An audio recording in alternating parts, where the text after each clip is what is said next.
Welcome back to another episode of the Dude Ship Podcast. Here for another week of Dude Shipness. You can obviously see because we're in the same camera right now. We got a guest today. It's 34.5. Bring it on. Yeah. Thank you, guys. Yeah. I guess Right. it's a nigga ship now. I can't say that. Okay.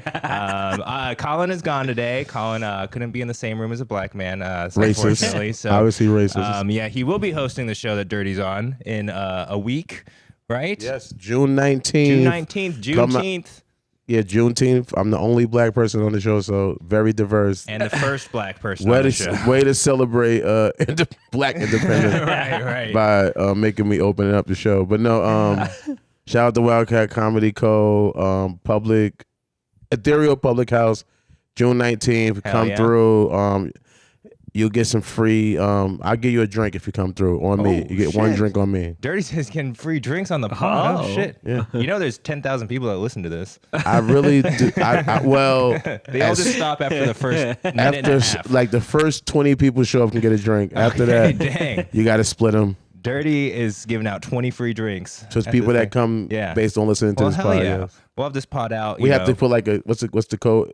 Say my name. Say 34.5 when you come. You gotta say it 34.5 times, too. Yeah. And then you can get a free drink. That's what I'll do. I'll do the first 34.5 people that come because of this pod. yeah, right. And use the promo code 34.5. You know what that means? We need a midget. Yes, I need at least And we one need a midget to little come, person. or Come 3 on. midgets. Or Even three. We need an odd number of midgets. That's what we need for you to get your 34.5 drinks, all right? Well, welcome to the show, Dirty. Thanks for coming on. Appreciate you. Thanks for having me. Looking clean as hell as always. You got a fucking pocket full of sunshine over there. Thank you. These are my pants for when the cops pull me over. They could hopefully just get tired of searching me and go, just go.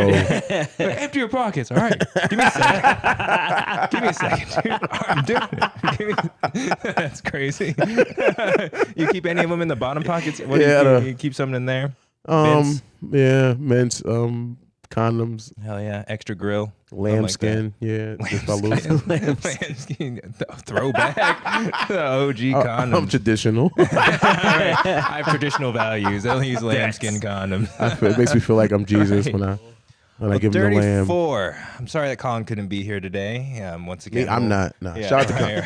Nah, I love you, Colin. Love you, man. Next time I got to do this. Now I have to do the show again. Yeah, exactly. And you have to be here. So that's the thing. We'll get you back on for sure. We are here for the Lexington comedy scene. But Dirty, like, I want to ask you, first of all, like, when did you move to Kentucky? When did that happen? So about I think tomorrow it'll be 4 years. Wow, okay. It'll be 4 years tomorrow. That's funny. This is a funny time to do it. Yeah, 4 years tomorrow. Yep. Okay, damn. So, yeah, because you're from Brooklyn originally, right? No. Not Brooklyn. Queens, sorry. Southside Jamaica, Queens. Right, Queens. Neighbors, what up, neighbors? I keep on I know the saying vibes, shit. man. That Southside, sounds suicide. racist. Anyways, but yeah, so Anyways, where are you from? Again, where am Paris. I from? Guess, dude. What do you think? I'm from the Georgetown Toyota plant. Yeah, I was just saying, like, you know, like when you're from a place, you want people to know that kind of right. thing. And not mess it up. Right? Yeah, fact. Because Brooklyn and Queens is two different things. Right. Like, just even being in Queens, right? It's like 17 million neighborhoods. Really? Okay. What are the biggest differences between Queens and Brooklyn? We're cooler. Okay. We dress better. Facts, yeah. Money getting Queens. We're not as dirty. We won't rob you. Wow. In Brooklyn, you get robbed. They're big for. They'll rob you for a lot of stuff. Shout out to Brooklyn. Yeah. I have to go to New York soon. I don't want to be in Brooklyn and get robbed. But yeah, they do rob people a lot more. Yeah, I think that's one of the biggest.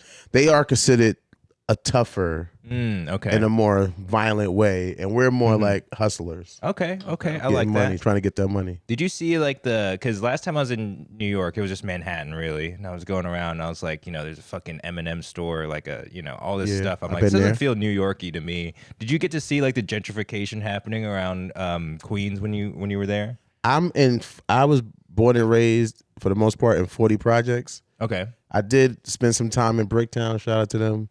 But I was raised in 40 South Jamaica housing.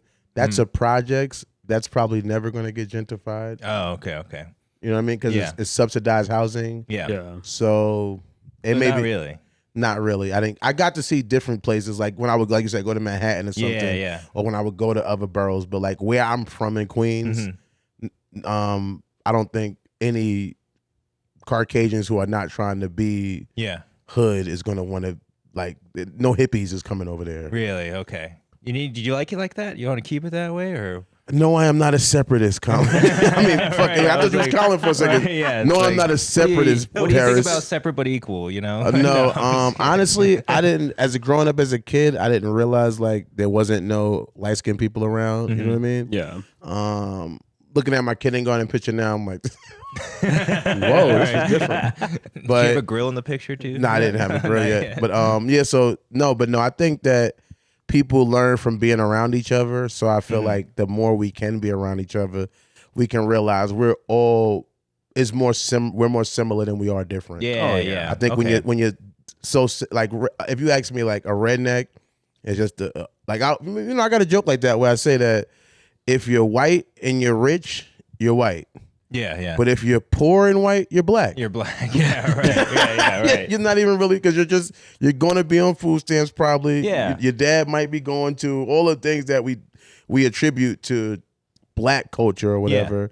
Yeah. It's just really things that come from poverty. And if you experience in poverty, no matter what culture you are, I hate saying race because race is like a funny thing, but no matter what culture you are, you're going to experience some of the same similarities in poverty. That's facts. Yeah. There's a big difference between like rich white gentrification and poor white gentrification too. Because rich white gentrification, you get like the fucking Bath and Body Works and the Chipotles and stuff. But the poor white gentrification that kind of happens in Lexington a little bit. It's like a bike shop, but they sell sandwiches. You know, what I'm saying? I love a good sandwich though. So exactly. Reuben, you like Reubens? Yeah, fuck yeah, I love a Reuben. Yeah. They usually have good coffee too. But you can tell that they're broke as well. Like it's they weren't in there like trying to like push people out. They're just like, hey, we just needed a place that had cheap rent. We could afford. Exactly right. And like that the small town equivalent of that is like getting an Applebee's or something. Yeah, right. They're just like, we're moving up. Let's go. Come on. We're doing stuff now. Yeah. Everybody rides bikes. Come on, right? Come on. Who don't need a bike? I like that. Can't afford a car. Right, yeah. It's like you look at like in Lexington, we have like the Summit at Fritz Farms, right? Which is it's just whiter than you could ever imagine. Just bleach white over there. But then like you go down to like Gray Line Station, that area. Boom. Can I shout out that? Yeah. 100%. Shout out to Gray Line Station. They got some great restaurants in there that I know the people personally. Wing King is one of them, best wings in town. Yeah. And shout out to Irie Flavor, Jamaican restaurant they got in there now. I'm Jamaican, Panamanian, and African. So they have a Jamaican restaurant here, Caribbean food restaurant, was a big salute, and I want to keep those guys in business. So please go by and get the 34.5. They have a burger named after me there, so go get that burger. No fucking way. Where at? At Irie Flavors. Irie Flavors? Yep. Okay. Shout out to Michelle. The 34.5 burger. It's a cheeseburger on cocoa bread. On cocoa. You ever ate cocoa bread before? No, what is that? It's like it's I guess it's made of cocoa. Yeah. I was imagining, but it's a soft, sweet bread. It's different. Okay. And you usually get like beef patties and cheese on it in New York. And I was there one time and I was like, yo, just put my burger on the cocoa bread. And I ate it and I kept getting it. Yeah. And they ended up naming the burger after me. So go get you the 34.5 cheeseburger from Irie Flavor. With cocoa bread. I've never heard of cocoa bread, dude. That sounds fire. It's really good. Yeah. I laugh until I play Game Up. It's the perfect bread for when you eat something a little spicy too. Because it's very sweet and it's like, it's soft. Oh, and it counteracts the spiciness. It goes right to it. Nice. You're good to go. So if you get you some jerk chicken and some cocoa bread or something like that. Shit. You ever had jerk chicken? Yeah, of course. Jerk chicken. Hell yeah. Yeah, you Dylan? Yeah, absolutely. What does it taste like? I just don't believe you, Dylan. That's why I'm further. What's the recipe? I don't know how to make it. What you say is very sweet, Dylan? Trick question. Really? It's got some soul.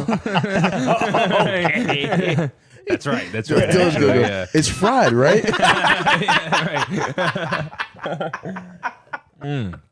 You said Jamaican and Panamanian? Jamaican, Panamanian, and African. Yeah. Okay. Well, black, but African. Right. Now, when you were growing up, were those influences at play, like Jamaican and Panamanian? Everywhere. I was born in Jamaica. Okay, word. Okay. Queens. I was about to say, not the train station. I was like, are we talking about the fucking train stop? No, I was born in Jamaica Avenue. Okay. I'm on Jamaica Hospital. Yeah, but it was already in Jamaica, Queens. For some reason, there's a lot of Caribbean people out there besides my actual family. And my mother was the African part. My father was Jamaican and Panamanian. And they, he wasn't always there. Love that guy. Still shout out to Derek. But Yeah, it was always around. You know, where I would say, I think, be like, look up my map, be there. My people that I'm raised, because I'm right there. When I was like one person, I have a whole family of people who go there and I'm raised, because a youth, I take a villageism, right? Yeah, I picked up about 20% of that. Yeah. Right. When I say that, yeah, yes, you got me say though, because it take a village, right? It take a village. Yes, I got that part. Definitely a lot of people around. Nice. Okay. Yeah. So what prompted the move to Kentucky though, of all places? So my family, I was doing my comedy thing, fake a little bit. Wasn't Kevin Hart. Yeah. Or anybody that's big, Funny Mark, or anybody doing anything like that. And my family had started doing the recovery business out here. Mm-hmm. They were seeing what I would like to say, some level of success financially from it. Right. And they was like, hey, if you want to make it as a am I too loud? No, you're fine. All right. It is like, if you want to, even if you want to do your dream, you need to be able to finance it. Yeah. So you need some money. So you should probably try to do this thing too. And after failing to move to Georgia, I was still doing some illegal stuff, allegedly. Allegedly. Still within the statute of limitations. And I had a dream that, based on my current activities at that time, that I ended up in jail. I had a dream. And, and the dream scared the shit out of me. And I said I was on the first thing here to make it here. Wow, okay, Give it a shot, and I did. Nice. You had a dream in jail? No, I wasn't in jail. I had a dream that I was in jail. That you were in jail. I had a dream. I had just allegedly did a pickup of some stuff. Yeah. To solidify myself in a financial situation. Mm-hmm. And I had a dream. I was asleep, but it felt, dreams feel real sometimes. I feel like I was really in prison, and I was telling everybody in prison that same old story of, I was just about to get out the game, man. Yeah, right. I was just about to do something different. Oh, shit. And I just got really nervous from that dream. And I always say that a dream is only a dream until you make it happen. Then it was a premonition. Yeah. So I got nervous, and I said, I'm just gonna, kind of like fake give up and just try something different. So I came in. Yeah. Okay. Wow. Was there any moment that happened prior to that kind of set you off, you think? Or were you always trying to pursue something else outside of the alleged activities? Yeah, I mean, I think nowadays things are different, but my generation, most of us, as far as I know, it was always, I had that Jay-Z dream, right? Mm-hmm. Right. I'm going to sell enough drugs, which I did go to jail for before, to buy studio time. And I used to want to be a rapper and make that hit song, and then I won't have to sell drugs no more. I'm not going to keep doing it. Right. How else will I afford studio time? Got it. How else will I afford this camera? I mean, obviously, Dylan's thinking, get a job, nigga. Just exactly in those words. Right. Foot Locker's hiring, bro. Come on. You know shoes, obviously, bro. No, but in my mind, how can I get it fast? Mm-hmm. Yeah. How can I skip? Yeah. I don't really want to do I don't want to work really. I don't want to sell drugs. I don't want to work. I don't want to do either of those things. Mm-hmm. But which one could I do less time and get to the next level? Yeah. The speed thing really can fuck people up. Wanting it fast now, kind of thing. And you're dreaming when you have a dream. Yeah. What did you want to be when you was growing up? That's a great question, dude. I was never allowed to have that thought. I was told what I would be when I would grow up, so I never really thought about it until I was 25 years old, and I was finally like, well, you was already a grown-up? Yeah, I was like, comedy sounds fun. Yeah. What do I want to do? Yeah. What do I want to do? Yeah, I had a complete identity crisis. You had a midlife crisis at 25. Exactly, dude. Being Asian will age you. You see all my white hairs going? It's stress. That's all stress. Is they trying to make you a doctor like cliche? Oh, 100%. That's that's a stereotype that's real, you would say? The first word I learned in Japanese was neurosurgeon. I'm not even kidding you. How do you say that? No gekka. No gekka? No gekka. No gekka. Yeah, no is brain and gekka is surgeon. Oh, no gekka. Yeah, okay. There you go. Right. So, and I guess that didn't work out. Yeah, I was on the path too. I had taken the MCAT. I was applying to medical school, and I was just like, "What the fuck am I doing?" I was like, "What?" I am not a no get. Yeah, I was like, "I'm not no get ka janai desu. Sumimasen, okasama." Yeah, I was just like, I don't want to work 100 hours a week for the rest of my life. That sounds like shit. That's not my dream. Yeah. I guess I had the same thing. I was like, what can I do the least amount of and make the most money? I was like, stand up, you work like an hour a night. Yeah, you're good to go. You'll be rich. You're good. That's like, that sounds pretty lit. The rest of your day, you're just like living, experiencing life. I'm Yeah, like, chilling. Or doing something like this, a show. exactly. Yeah. Talking What did you about want to life. be, Dylan? I was one of those kids that wanted to be an athlete. I wanted to be a baseball player. Yeah. That, and I think what's funny about that too, because that keeps you in school. Like even in the hood, if you want, I had a friend who wanted to be a football player. Mm-hmm. He was not doing all the shit we was doing. Right. He was in, but he was out. Yeah, and he was mostly focused on.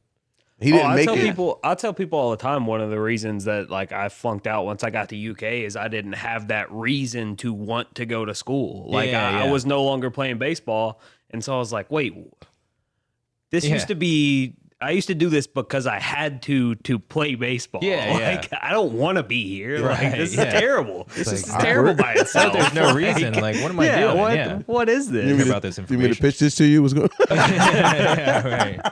You're just trying to throw paper in the trash cans. Kobe, right? He keeps referencing sports. Yeah. What's 2 + 2? A home run. Yeah. That's what it is. They're runs, not points. Try again. That's crazy. Did you grow up a sports fan at all, Dirty? No, not a sports guy. Wrestling. I was a big wrestling guy growing up. That was one of my other dreams. I wanted to be a Renaissance man. I wanted to be a wrestling rapper. I basically wanted to be like John Cena, right, with also a porn history in it. That's right, John. When I was growing up, I was trying. No, but that's what I liked wrestling. I'm a big rap guy. I love battle rap. I still love it. They having a big event in New York called Dome. Me and my cousin's going to be going, so love it. So you've always been a performer type. I mean, I love wrestling. I didn't know wrestling was fake though. I thought it was like UFC as a kid. Yeah, when you're a kid, you're like, that's fucking real, dog. This guy really is gonna get. He's gonna get fired. Leave Vince McMahon alone. That's my. Right. No, dude, he punched him so hard he's bleeding out of his forehead. That's what's happening. How's that fake? It's like, there's blood. How's it fake? Who fakes bleed? It's impossible, dude. It's impossible. No, that's what's up. What was your introduction to performance? Like for me, it was like doing band in school, for example. Like of course my mom made me play the saxophone too. That was most of my life was my mom making me do stuff. That's a cat. Yeah, I got a cat too. That's Tilly. He's chilling. I thought there was like a baby. I was like, one of you guys a deadbeat father? Right. Feed the fucking baby. Nah, bro, we're the best fathers. We got the baby here. It's weird. What is behind that the trash can. Tilly. What's up, buddy? You want to join the podcast? You haven't joined the podcast in a while. All right, okay. Yeah, he's chilling. Okay. Yeah, what's up? Come here, making Tilly. noises. Come on. What is it saying? You a cat guy? I'm not an animal guy. Not an animal guy in general. I'm big on smells. Yeah. I do like Chopper so far. He's pretty cool. Yeah. He came over here like real cool. Yeah, right. Even though I hate the thing I hate about animals is they don't respect your personal space. Cats do a lot, but dogs don't. Right, yeah. But he just like, come on, bro. He was like, I just want to. I don't get to see anybody else around here who's brown. Yeah, exactly. It's just me, bro. Right. It's just me. Like, look, we're the same. We are so close. Like, come on, bro. Call your friend dogs too. Don't do that. Okay. But no, I'm big on smells. That's what it is. But you said performance. I would say just when I was a kid, I used to literally grab a spoon and do like fake jokes for my family. Oh, okay. Even though I didn't go into comedy until later on. Yeah. But that was like probably like my first joint. I remember one of my older cousins reminded me of that when I first started doing comedy. It was one of those things where you kind of forget. In there, yeah. And he was like, yo, you remember when you used to do like used to steal Eddie Murphy jokes and like do it for us, and we would sit there and let you do it with the spoon, and I was like, dude, Yeah. I don't remember that. I did do that. Yeah. It makes sense you would do comedy. Hell yeah. Okay. So that, and then I was trying to be a rapper for a long time, so I would just perform like at my school, not like complete talent shows, but like lunchroom stuff and have little rap battles and stuff. Right. In the lunchroom. I imagine Queens. You were in high school. What years was that? Like so early 2000s? It was so long ago. I don't want to mention it. No, 98. Okay. 97. I was in Hillcrest High School. Shout out to Hillcrest. Man. I went to the same high school as Fran Dresden and Ray Romano. What, really? Wow. Okay. I didn't graduate though. Yeah. But they did come back and visit. Shout out those guys. Yeah, I was in the insane. acting, and that's funny too. I was in the acting program. Yeah. In the school, I got accepted to it. I had to audition. Okay. And I got accepted, and then it was like, you ever seen like them after school special things where like the kid is in a class that he doesn't like, and then right when he wants to right when they kick him out, they start doing the stuff that they do like. It was like, I think I seen like on Fresh Prince or something like that. Yeah, right. That happened to me in real life. Really? Like, Okay. the first couple of months or weeks of this class, it was so trash. I hated it. Mm-hmm. Yeah. And I stopped going. And then one day I had to go back like and talk to the lady or whatever about them removing me from the program. And I walk in and they're finally doing like monologues and stuff that I wanted to do as a fake actor or whatever. And it's like, no, you're out now. It's like, no, look. Yeah. Because class 1 is like, all right, we're going to learn a strict American accent. Yeah. And you're like, what the fuck is this? What are we talking about?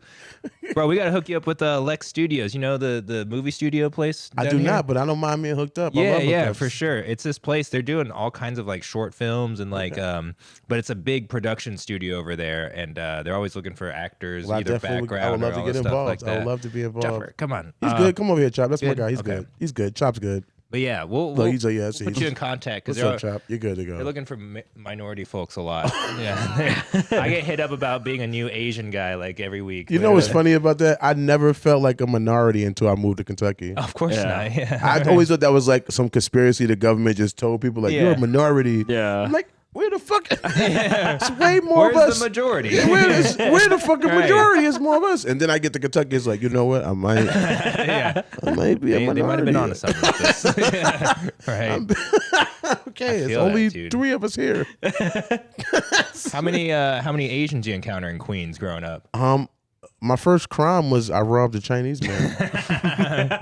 All right, he's Chinese. I accept it. That's Yeah. good. Yeah, I was That's gonna cool. say, That's solid. I don't Yeah. even. know. I now feel racist because I don't know if he was Chinese. He worked. Right. They just all said he was. Yeah. He worked at the Chinese restaurant. Oh, yeah, for sure. We was cutting school, and we didn't rob him for money. We just robbed him for food.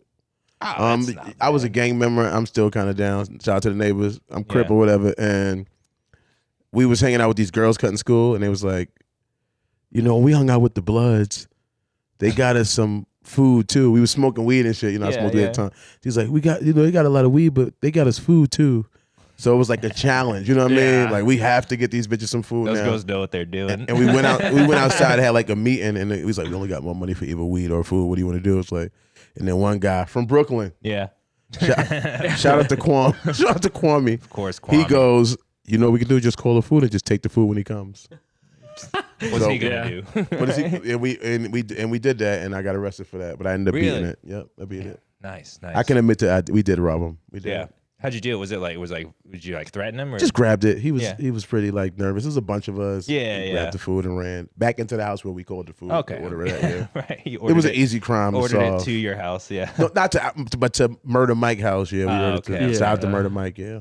Yeah, and it says on there "Murder Mike." And they're like, I think Murder Mike robbed me at this location. We ordered the food and grabbed the food and ran back into the door. The cops came, knocked on the door. We were in there. They brought us out. He remembered my face because I have a scar on my forehead. Yeah. And he remembered my other friend, and we both got arrested. And we ended up beating it because of the laws the way they were back then. Okay. He never came and testified Word. Okay. because I think he was afraid of like Couldn't speak English. Yeah. maybe immigration, whatever. He didn't know. Yeah. Because he's an illegal immigrant. Maybe I don't know. I can only assume at this. You know what I mean? But he Yeah. never came. They end up changing the laws like 2 years later because somebody got hit with a brick. Oh damn. Some delivery guy Yeah. of possible Asian descent was hit with a brick and I guess like died. And when they asked him like, why don't people speak up? They explained, we don't want to get deported or whatever. So they changed the laws in New York as far as the deportation. I don't know about now with Trump and all of that. Yeah. But it was different at that point. You can now come testify in court and not have to fear Right. Yeah. Okay. deportation or whatever if it wasn't legal. Okay. So what was 9/11 like? It was great for me. It was honestly for me, it was life changing. Yeah. I had my first son July 31st, 2001. Oh shit. Okay. My father came to me and he said, I can't afford to send you to college. I had just got my GED that year too. Okay. Okay. He said, you should go to the Army. So I signed up for the Army. I took the ASVAT. Yeah. I got the highest score you can get. And I was supposed to go to the Army. And then my uncle kept telling me, it won't for die for white man. All you do? This is all August. I swear to God, all August. That. Yeah. He keeps saying that to me. That like, you want to die? Yeah. You want to die for this country? You love this country so much. You want to die? You want to die for this bumbleclad country? That what you want? Damn. That what you dream? Man, I'm dying. Don't put that. And he kept saying to me, and I'm like, there's not going to be no war. What are you talking about? We're and good. I keep going over there because he has free weed for me, but it's not for him. He's probably paying for it, but I'm smoking it for free. So I keep going over there, just getting bombarded by these threats of this war, like he was at Al Qaeda or something. Yeah. And then finally 9/11 happens. So then I decided, you know what? No thanks. I don't want to die for this country. Yeah. It's it's cool. Yeah. Yeah. Place all right, but die for it? yeah. It's like you already got people, right? Like, they signed up before me, so You don't want me to die for this. I'm a detract, bro. Yeah, I'm gonna be on the other side. Man, I'm not gonna be good for the news. They won't even post me. They won't even put my name. If they fast forward. So yeah, that's what 9/11 did. It changed my life because I might have would have went to the army. Yeah. Wow. Okay. I might have went. Yeah. That's crazy, dude. What was that day like? Were you like, could you hear it? I'm in Queens, which is far from Manhattan. Yeah. But I was watching on the news like everybody else. Yeah. But like I remember I had fake stopped smoking weed because part of me going to the army was I was supposed to have to stop smoking. So I had stopped, and I remember like watching like the plane hit the building and going, okay. It's like, all right, that's over with. That's no longer an option. So nope. Literally, here's a watch on the news, joint on the table. You're like, yeah, it's not done, not this time. And the funniest part about that is the recruiter calls me, right? The same guy that told me I had to lose weight and all of that. He says to me, I tell him I haven't stopped smoking weed. Like I'm trying to deter, Like, it's like you at the door with a Jehovah's Witness trying to tell him we worship the devil. We're Muslim in We're this Satanist, house. I'm sorry. We don't want to be involved. But no, he goes to me, oh no, you don't. Now I talked to some guys. I had to lose 25 pounds too, or 15 pounds. Okay. So I talked to some guys and they said, you don't have to lose weight and you don't have to stop smoking weed. You just got to just get you to the thing to report because by the end of basic, they do labs, so they'll know that your levels are going down. Okay, right. And you'll be good by the end of basic training, and you'll definitely lose that 15 pounds. Okay. So everything that was before 9/11 that was like stopping me, it's all gone. They're like, yo, actually, just get in here, buddy. We need you to die for this country. Yeah, it's like, not great timing there, officer. Yeah, that's I'm good. Way to confirm exactly what I didn't want to hear. What? Like, wow, your What a priorities sales are tactic out. that was. Yeah. What? Oh my Oh, God. 9/11 happens, all your priorities go out the window. Okay. What kind of country are we running here? I don't want to be. I don't want to be in the military. Yeah. That would allow me in it. I would let a 15-pound overweight pot smoking dude into the army. I don't want to be a part of that. Yeah. What about a platoon of fat lazy guys? You gave gave up your morality that fast? Shout out to the people who are brave enough to serve this country. Shout out to you guys. Yes, thank you. But I'm a pussy. I'm a bitch. We do comedy, so if we ever make it, we'll see you in Afghanistan or something. Yeah, right? I was not. I would have been there making jokes. We'll pull a Theo Vaughn, and I would have got somebody killed. Yeah. We would have been laughing so hard we would have gave about what is it? Yeah, your position. Your position. Hey, shut the fuck up! They're right over there. Take this curry breath. Shut up. Leave him alone. That's crazy. You got the same outfit on. Hey, you wore that yesterday. You broke it. That's great. Heckling in war is crazy. Did you already use the bomb on yourself? Your clothes got a lot of holes in it. Yeah. Hey, you already did that one. Do another one. Yeah, Come on. whoa. Hey, try something different. That's hilarious. Oh my Give God. me a slushy.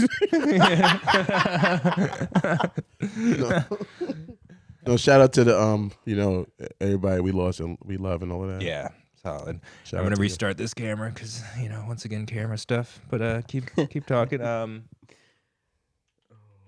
Yeah. So yeah, that's what happened to me with that. But yeah, that's what's up. But I did see, at the restaurants mostly. At restaurants, hate to be like that, but like Yeah. And we did go to Chinatown as a school trip too. Okay, nice, really cool. nice. Have you ever been out of the country? Not yet. I got to get my passport, but I owe child support. I got to get it down to like $2,500, then I can go leave the country. Word. Okay. Where would you want to go if you're gonna? Jamaica, Panama. I think some of those. Africa. I would love to go to China or Japan. I'm not just saying that. Like no, I mean like I obviously I think especially my era. I grew up fascinated with the karate flicks. I know that's not the whole thing the culture is based upon or whatever. But yeah, but that is the introduction to culture that how you get introduced. I think that's so like dumb. Like somebody get mad at somebody. Yeah, like if you get introduced into African American culture through hip hop and me just being mad at you, like there was no niggas around. Yeah, right. It's like, what are you supposed to do? I heard some and I thought they were cool. Yeah, I had BET. Like it was cool. So how you get your? But it's like still a level of admiration, like Wu-Tang and all of that. You know what I mean? So it's like So I would love to go to the country and eat some authentic. Yeah. You know what I mean? Sesame seed chicken or whatever. Right. Hopefully it won't be dog chicken. Yeah. Hell yeah, dude. So since you got to Kentucky, like what were your opinions on it? Like getting in here, what do you think you're getting yourself into? Were you like, oh shit, Kentucky, like this isn't gonna be good, or were you like? So I'm not really a car guy or a highway person, but I know like coming from Louisville, I took the bus to Louisville. So my cousin came pick me up. Okay. You know when you're coming from Louisville, it's like that real rural world where the prison is at. Yeah, that's my first impression of Lexington, and I just thought it was going to be like that. The whole and then he took me to Cardinal Valley. I don't know if you've been there. The projects. I'm like, oh, this is kind of all right. This is not as I was going to have to ride a horse to work or whatever. But so I like it. Guys aren't as dark, but they seem like friendly people. Yeah, a lot of Spanish people over there. I love Spanish. I'm Panamanian Spanish, but I mean, it was cool. I like it. I think Kentucky's great as far as like there's room on the canvas. As an artist, I think we all want to make a mark. Yeah. Especially if you're in the art. And I feel like in a lot of other places, there's no real room to make room. It's already been done. That's a good point. Yeah. A lot of people, especially for comedy, will go to like New York or LA or something. And it's like, that it's good. You definitely get better, but it's also like good luck too. If you couldn't make it here. Yeah. I know they say if you can't make it in New York, you can't make it anywhere. But if you couldn't make it here. In Kentucky. If you like, I feel like peak. Really peak. Yeah. Reach your, like, by the time you go to New York, they should already you should be going because they want you. Yeah. Not because you think it's going to be easier, because it's going to be more. Yeah. More competition. We go to open mic here and you think it's 30 people signed up. How many people you think is signed up at a open mic in New York? Yeah, for real. At a club or something too? Like, and you don't think it's gonna be? You think it's not gonna be? I know Paris. I know Dylan. I'm putting them guys on. Right. Yeah. Who are you? Yeah, exactly. It's like you just got here, right? Yeah, we don't have no more spots, bro. Yeah. I feel that. No, I kind of. It's room to grow and do stuff. That's true. Kentucky's really central to a lot of places too. Like you can, you're 3 hours from Nashville. Yeah, I went out there, had some fun, did some mics out there. It was really cool. So, yeah. Yeah, that's right. You went out to Carolina, right? I was in Carolina doing the show I'm on. Yeah. Cheap plug. I guess I told you I was gonna find a way to segue to it. Yeah, let's do it. Plug it right now. Please on YouTube, check out Make Some Noise. I'm So Tyrell. Make Some Noise. Episode 1, 2, and 3 are out. I'm in episode 3. Spam the comment section. We need more Mo. That's my character on the show, Mo. Hell yeah, dude. Hell yeah. So how'd you get cast for a project like that in North Carolina? So my cousin is the one doing the production for it. He wrote it. He produced it. Tyrell. I'm So Tyrell. He's an artist. He has music out. Check it out. He wrote the character, but he didn't want to give it to me. So I had to do like a fake Zoom audition with him and the director and all of that. Yeah. And like prove that I could play his cousin. It's like I am his familiar with that role. Yeah. Play his cousin Mo, but yeah, it was cool. I like the fact they made me audition though, and you're like, I'll be method acting for this. I'm gonna be his cousin named Mo. Yeah. Which is basically like one of my nicknames too, I guess. Yeah. No one knows your real name. Yeah. I think people do know my real name, right? Yeah. I think the real ones do for sure. Yeah, people know my real name. Yeah, for sure. I hate it. I hate my real name. Why? I was named after my stepfather, or a guy who would be like kind of like my stepfather, who used to abuse my mother, and stuff like that. And I don't like that guy, so I hate the name. I want to change my name to my stage name. Yeah, but I hate that name. And I just also another thing. This is like Kentucky is such, I guess, like a light skinned place. I'm from the hood. We don't want to know nobody's real name. Yeah. Nobody ever did that growing up. Like, it's like, really? if you tell me, if you walk up to me and say your name is fucking Shooter Nigga, I'm not going to say, well, I mean, what your mother call you, Shooter Nigga? Where your grandma stay? What? I'm going to ask you. Yeah. Okay. Yeah. No, but what does your ID say? Yeah, it's like, what? Why do you need that information? Yeah. That's like it's people I was cool with for years. I did not know their real name. Like, yeah. And the cops might think you're lying. Like, who was you with? I was with Shooter Nigga. Yeah. You talking about the guy that shot the person? Yes. Yeah, obviously. That's what he does. What is his name? I don't know his name. I was supposed to I know what ask he that. does, but Yeah, I was supposed to ask that though. So that is such a Kentucky thing that people do that I go, all right, I'm not in New York anymore. You're in a safe place. I'm in Kentucky. Yeah. Where everybody wants to know your actual name. I mean, girls did that. Let me keep it real. Girls did that. Okay. Girls would do that. Yeah. But from guy to guy. Yeah. All right, yeah. It's like, what do you got? A girl might do that. What's your real, Yeah. What's your real, because they want to be able to call you that, right, know. Yeah. But what am I telling you that for? I just told you my name is 34.5. That's probably what I want you to call me. Yeah, right. I promise I'll respond to that. Yeah, I don't want. I'm not gonna ghost you if you call me that. No. So yeah. Okay, nice, dude. Well, what is it? Did you ever do comedy up in New York at all? Did you start up there? I did not do comedy in New York. I started doing comedy in Charlotte, North Carolina. Okay. Shout out to all the people out there. Cousin Clyde. Julio Hennessy, my man, not names, right? Christian, right? Christian Johnson, he's coming out here to headline out here. He's doing his thing, man. Nice. Good guy. Awesome.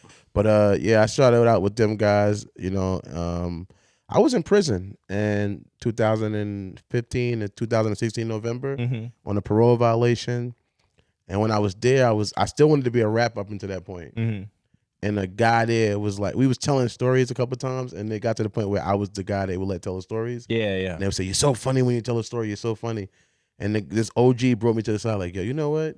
I know you want to be a rapper, but I think you should be a comedian. If you can make us laugh in here, you can make anybody laugh." And I always had like a history of being a funny person. Yeah. So we had like this fake survey like in jail to see how many people wanted to be a rapper and how many people wanted to be a comedian. Yeah. And everybody wanted to be a fucking rapper. Right. So it was like, I thought it was going to be so much more easier based on that that prison survey I did. Right. When I got to the first open mic, I realized it's a lot more people than. Yeah.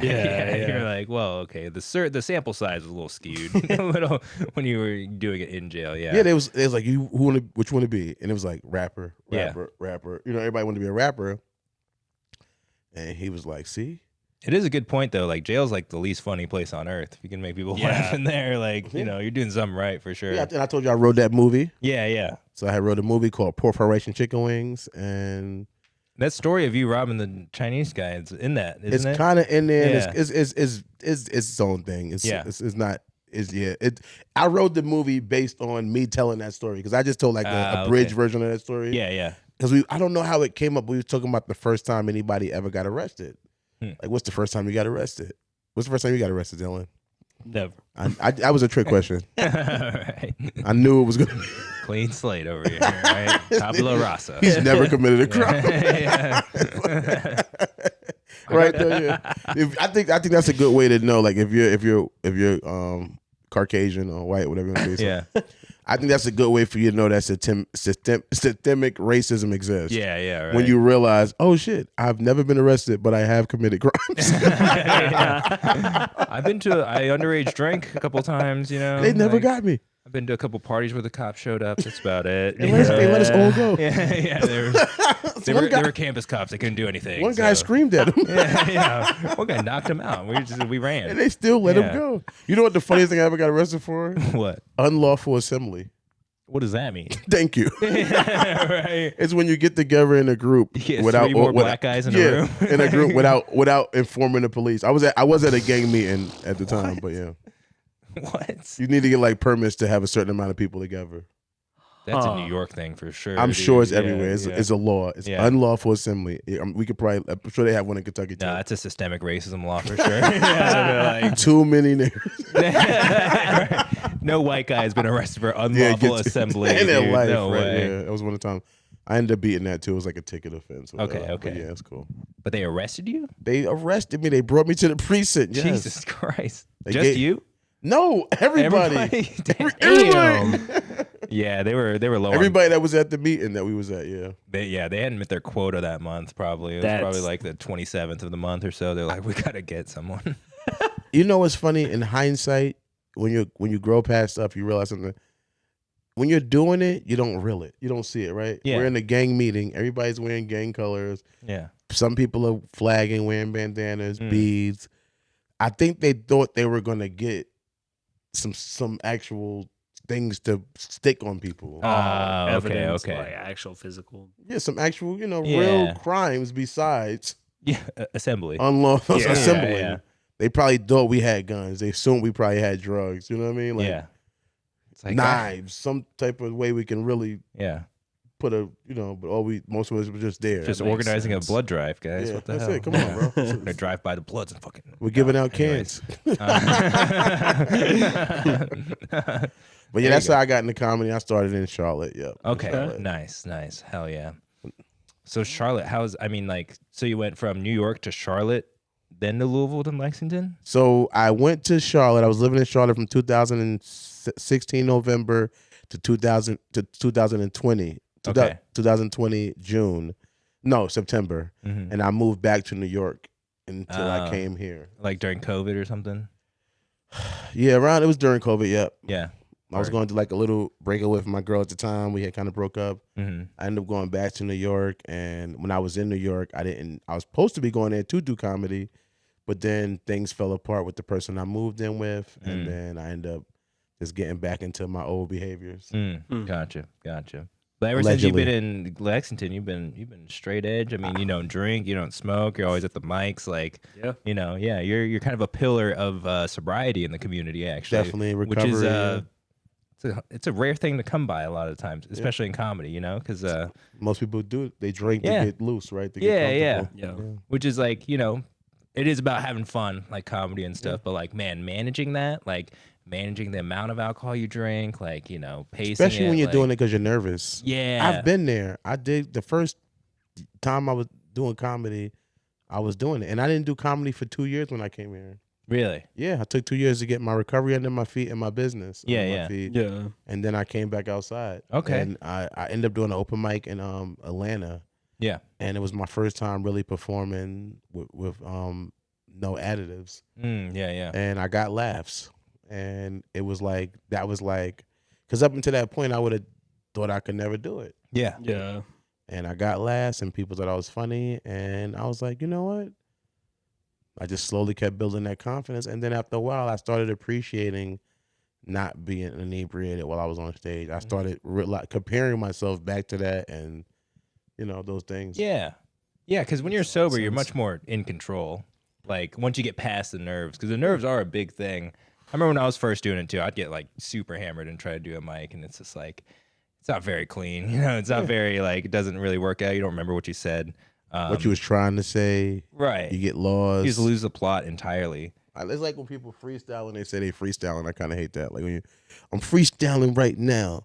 I'm spitting the rap. I'm about to freestyle some more work. Like, stop saying you freestyle. Like, and that's what comedians do when they're drunk. They're like, I'm telling you a joke. I got a joke. Yeah. Hope you guys didn't like that joke. It's like, all right, we get it. It's a joke. You're a comedian. That's what we're all here for. Like that's the point of this. Yeah. We heard there was comedy. Yes, thank you. No, I'm here for the game. Right. Guy in the back's like, shut the fuck up. I'm not here for this. Man. So the one guy sitting at the bar facing the other way. Yeah. He's like, I want to know who wins. Yeah. Oh, you're going to tell a joke? Huh. Real funny.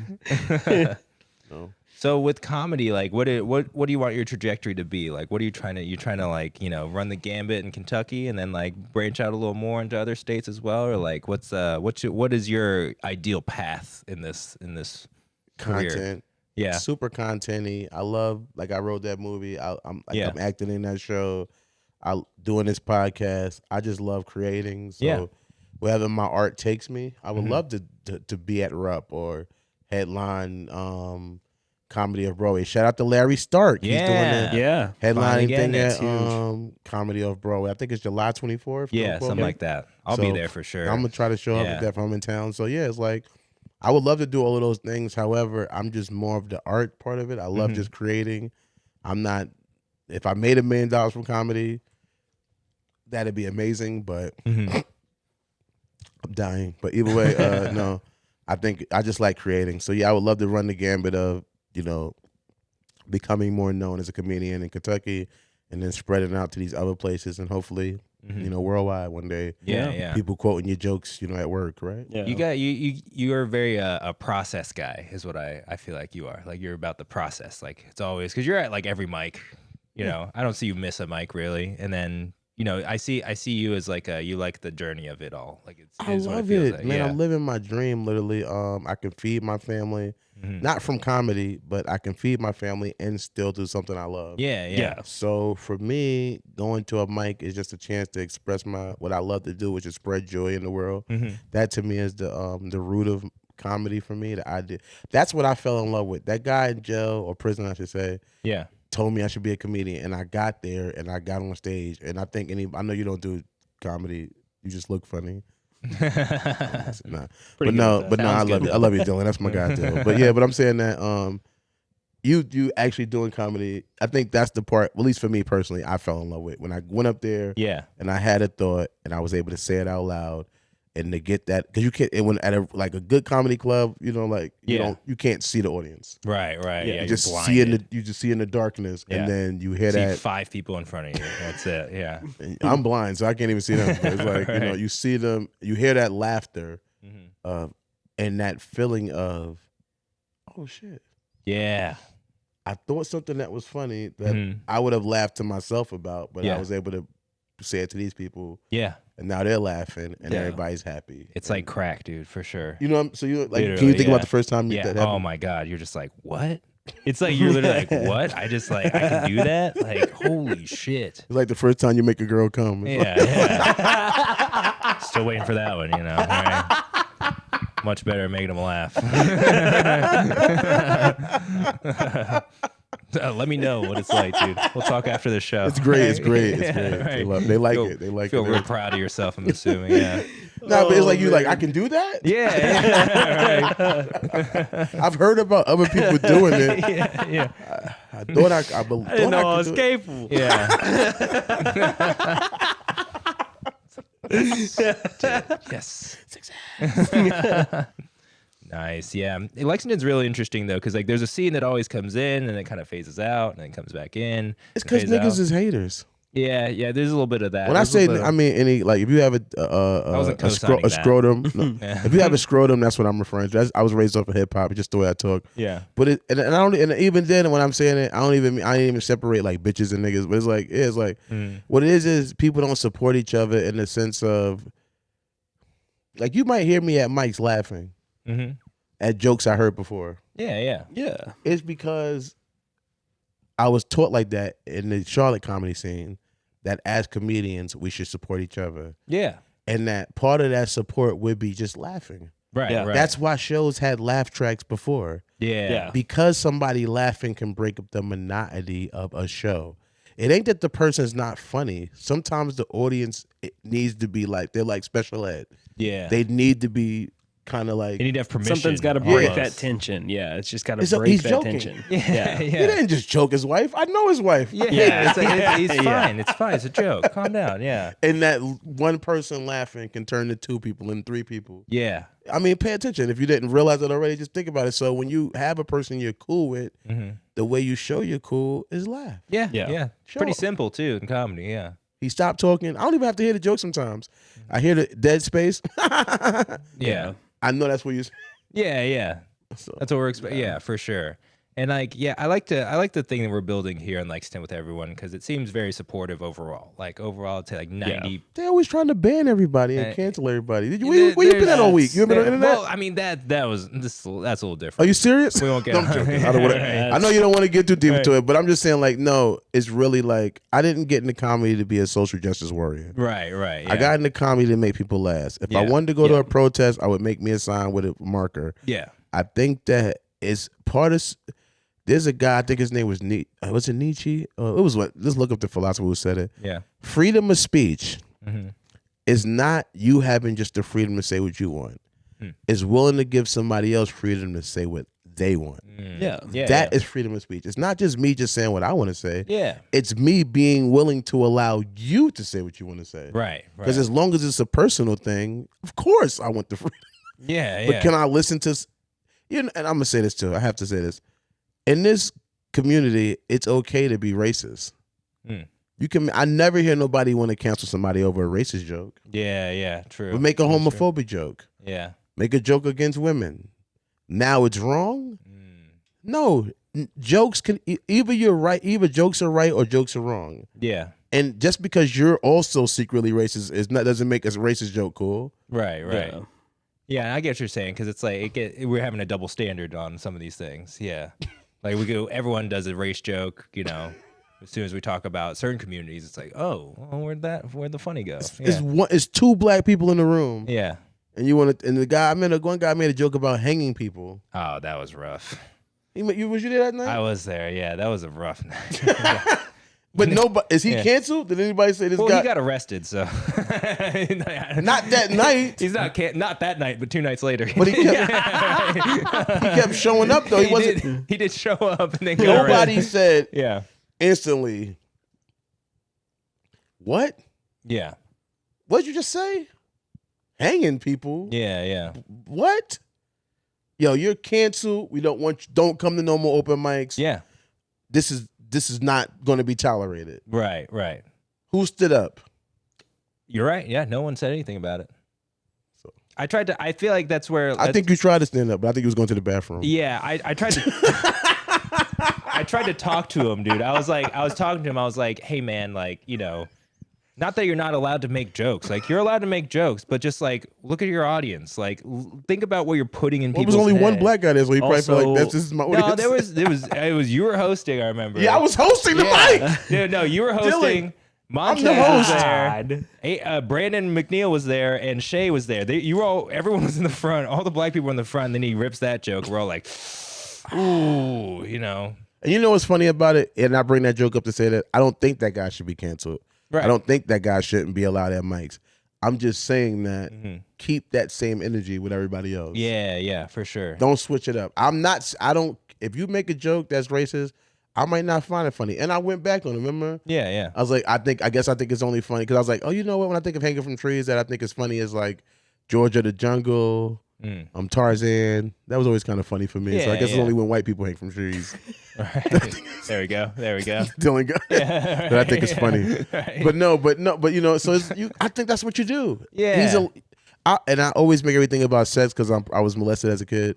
But I always feel like fuck to laugh. That's hilarious. He was molested as a kid. But no, fuck that pussy the way you want to fuck it. When you're on stage, that's your pussy to fuck. Fuck it. I'm not there to tell you how to do it. Yeah. An open mic or any mic is a gangbang. It's your turn on that pussy. Yeah. Do your tricks, lift your legs, do whatever you're gonna do. And then I'm gonna go up there and I'm gonna try to make a squirt. You know what I'm saying? Yeah, Just take it, and that it ain't for me. You go, I got it from here, buddy. Yeah. Right. They don't get no laughs. They don't get no laughs. Yeah. It ain't about me to try to. That's the worst thing somebody can have happen to them on stage. I feel like is to say something and not get any response. Yeah, exactly. That dead air. That's the thing about comedy is like nothing feels worse than bombing. You know what I mean? It's like that's punishment enough. And like if like people should be understanding, it's like, hey, that was meant to be a joke. It was horribly racist and not okay at all. But it's like we're at a comedy show. Like he's trying something. We got to let him try it. And the dead air enough is enough to go. It's like being stabbed in the heart. That's not working. Yeah, like clearly. That's not it. Obviously. So he probably shouldn't do that joke somewhere else, And keep doing it until you realize. Whatever. Yeah, right. This is what I always say to people too when they say, well, how do people do racist jokes? First of all, when you first go on stage doing comedy, I can't talk for you, but I can say for myself, most of the things, even to this day I do it, I take stuff from conversations with my friends. Yeah. The people I'm talking to that I'd say something to me in personal and you laugh. If he laughed, I could probably get more. If I say it differently or whatever, I could maybe get more people to laugh at that. Yeah. So that's what I think happens. You have these guys making these racist posts, racist conversations with their friends, and people are laughing in private. Right. And now he's trying to translate that to, he's assuming that. Yeah. He remember his friend Joe Bob was crying from that joke. Yeah, right. So he's assuming that Billy Bob, Joe Bob. I love that one. Yeah. Is that a good hillbilly? What's a good hillbilly? That's a solid one. You know, 2 first names is the way to go. Yeah. Yeah. Yeah, it Joe could Bob. be any combination of about 10 different names. Yeah. James Collin. Yeah. That's why they're all named the same thing. Eventually, they're like, we got to mix it up, put them together. So we got to get this guy a name. I don't know. Yeah. No, that's facts. So it's like I do feel like people, especially at open mics, should have the freedom to try these things. But it's like, at some point, the court of public opinion will catch up to you. Oh, yeah. Like, you know, and like you can't do anything about that because some people might really take it really, you know, in a personal way. And as a comic, like that's where the skill comes in. Right? It's like you have a funny idea with your friends. The bridge is like the skill, and then now you're in front of an audience. Have you never heard a funny? Right. Oh, my bad. I was going to say Dylan. No, I was gonna say that I think that's what makes the biggest difference. No matter what you're gonna go after in a joke, is make it funny. Yeah, yeah. Like you can get away with saying a lot more if it's funny. Yeah. But when it just isn't funny, then yeah, it comes off a lot harsher. Like it's just like what was that? Now all of a sudden people are looking at you like you really believe that. Yeah. Like, no, it's a joke. Like, a joke. Yeah. Have you ever heard a funny racist joke? Yes. Yes, absolutely. I have. I could say it. Have I ever heard a funny grape joke? Yes, I've heard a funny grape joke. Mm-hmm. Half Baked is a big funny grape joke. The whole movie's based on that. Yeah. If you pay attention to the movie, it might not seem as like that because, you know, but it is. So I've seen funny jokes like that. Have I seen funny jokes about death? Yes. I've seen funny jokes about a lot of different things, but sometimes people just take the easy way. So like, yeah, the key is if it's funny, it's funny. If it ain't, it ain't. And everything ain't for every audience. You know, that might hit at the clan meeting. Yeah, right. Definitely, probably did. That's probably where he got it from. I gotta get it. I gotta take this to Timmy 2 times. Right. They're gonna love this. Now there were 2 niggas hanging from a tree. That's so crazy. But at the end of the day, bro, comedy's hard. Like, it's not easy. Like, it is a hard thing to do. Do you find writing hard? Yes, absolutely. You know, the best time when I write is like after an open mic, like late at night. Okay. After like those juices are flowing. After you already got rid of the jokes you realized were no good. Yeah. And then I was like, maybe I'll do this actually, right? It's like I bombed today, I gotta fix it. But like if I just try to sit down and write jokes, it's just like it's so hard. What is your process like? What do you think? I just kind of told you fake conversations. Yeah. Conversation, just things that pop up. A lot. So open mics is a lot of just premises and freestyling. Yeah, riffing. I don't know if y'all realize that I'm doing that. Yeah, some people told me that they get it. They know I'm doing it already. But if you realize, most of the time, I don't repeat jokes at open mics. That's why I'd realized it is because I mean you can't. Like I didn't figure you would just writing all these out all the time. You know, like if you were coming to every mic with new stuff. Right. Yeah. But what I do is I do that and I record it and I watch them back and I might post it and I might still tweak it. Mm-hmm. Yeah. I think people say you shouldn't post your shit. I think that posting your shit is really a protection in this day and age.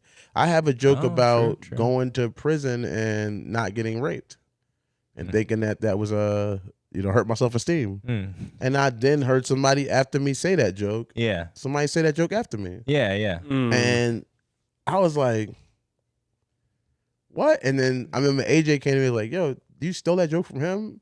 And I was able to show him me doing the joke like a month ago. Yeah. Right. Okay, yeah. Because what I'll do like at a place like the Pub House is when we do that show, I'll do some freestyle there too. But for the most part, I got jokes that I feel like are hits. So I'm going to do those jokes there. You know what I mean? There's a degree of like parallel thinking that can happen too. Cause like 2 people can be in the same situation where it's like, but like the take on it, it's like, where's the funny? What is the funny? Cause if you copy the funny, that's a problem. But if it's just like your own, version of that. Cause like, I think I know what you're talking about.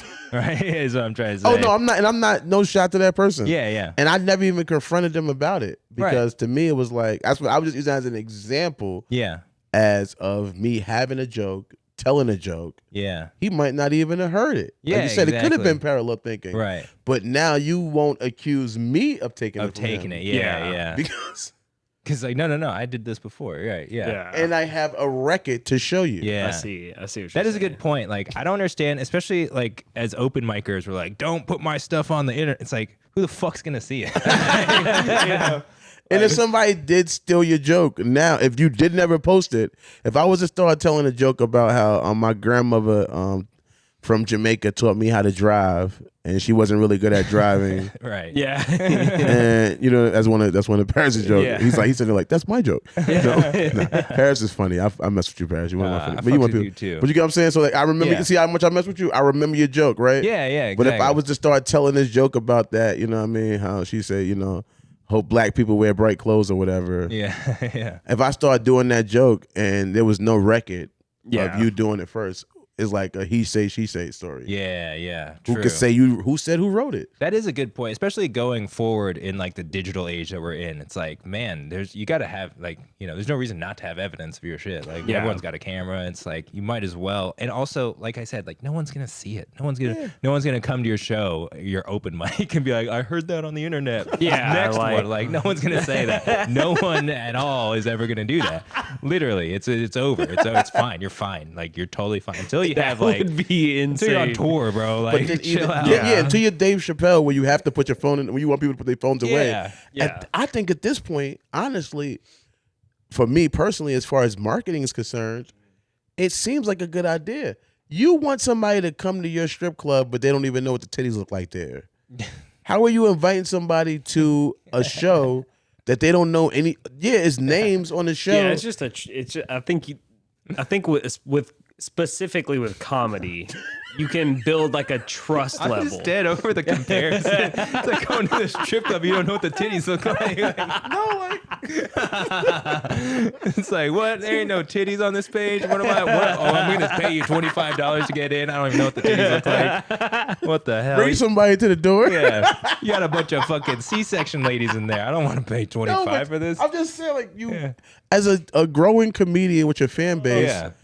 My bad. I just people need to know you're funny. Yeah. If you do that same flyer we have right now with the Wildcat comedy joint, and no offense to you guys, how y'all promote what I'm saying, but if you do the same thing, you put one of my funny jokes, you put whoever else is on the show, one of their, not maybe like a 15-second clip. Yeah. You don't think that's going to be better promo for the show of these unheard people nobody know about? Yeah, Absolutely. true. Yeah. Yeah. People should be leaning more into just posting their clips. So yeah, that's a good point. I want to go see this guy. I think he's funny. For our promotionary purposes. For our promotion. Do it for us. We're selfish. So we can sell tickets. Yeah. Get y'all paid. Right? Let's go. It really is a different mind because, like, comedy used to be so. It seems so linear. Like if you think about like the 90s, it's like, oh, go do stand up. Hopefully you get a TV show and then you'll do arenas and stuff. Or you get hired by SNL. Yeah. Exactly. But now it's like, all right, go do stand up, but also make content, also like post clips, also it could be a million different avenues to go to make it. And it's literally like the age we're in is like the pioneer of that. Like that new, I mean, we're in the goal rush. And Yeah. if you're not willing to rush for the goal, don't be shocked if you don't get it. Yeah. Everybody I've met and have met has told me, everybody I've met told me, like, you need to be on the internet. That I know. Funny Marco. Mm-hmm. My guy, I knew personally, Christian Johnson. Mm-hmm. You have to grow a base. Then people will want to come see you. Yeah. Who wants to come see 34.5? Nobody. Nobody knows me. Right. Yeah. People know you. But I'm saying, but on nobody knows me. Yeah. My name is not. I'm conceited, but I'm not oblivious or delusional. Mm-hmm. My name on your flyer is not gonna. Oh, hold on, wait. Who's on the show? Aaron. These All right. guys. Yeah. Yeah, all right. Oh, Colin. All right, he seems cool. 34.5. Oh, now I gotta go. Yeah. No. Right. But maybe if they did see a clip of me online somewhere, maybe they would if they seen my name. They would go, you know what? I seen 34.5. He was funny in that thing he did. Yeah. I want to go see him live now. Yeah. It's so true too, because like even if you start getting a fan base, it's like, how many people are gonna like really, really fuck with you, know every single joke that you've done that you posted. Yeah. It's gonna be like a few of them. But then if they bring an audience of people, like, then you have like 90% of the audience hasn't seen what you've done. So there you go. Even if I seen what you've done and I'm a fan, I'm hyped to see it in person. Yeah, exactly. I literally seen Dave Chappelle do this last special at Rupp, and I was like, he could have plucked ash from me. I was so close to him. Really? Yeah, I got good tickets. I did. I'm happy about that. And Hell yeah. I watched it then. I watched it at home later. He did some of the same jokes. He did them differently. Yeah. That's another thing too. You do a joke, you might change a word or you Yeah. add some audience participation or something. Right. Either way, if I'm a fan, it's like right now, if I go see Method Man, I want to hear METHO Man. Yeah. I want to hear. I know y'all don't know that song. Y'all mad old.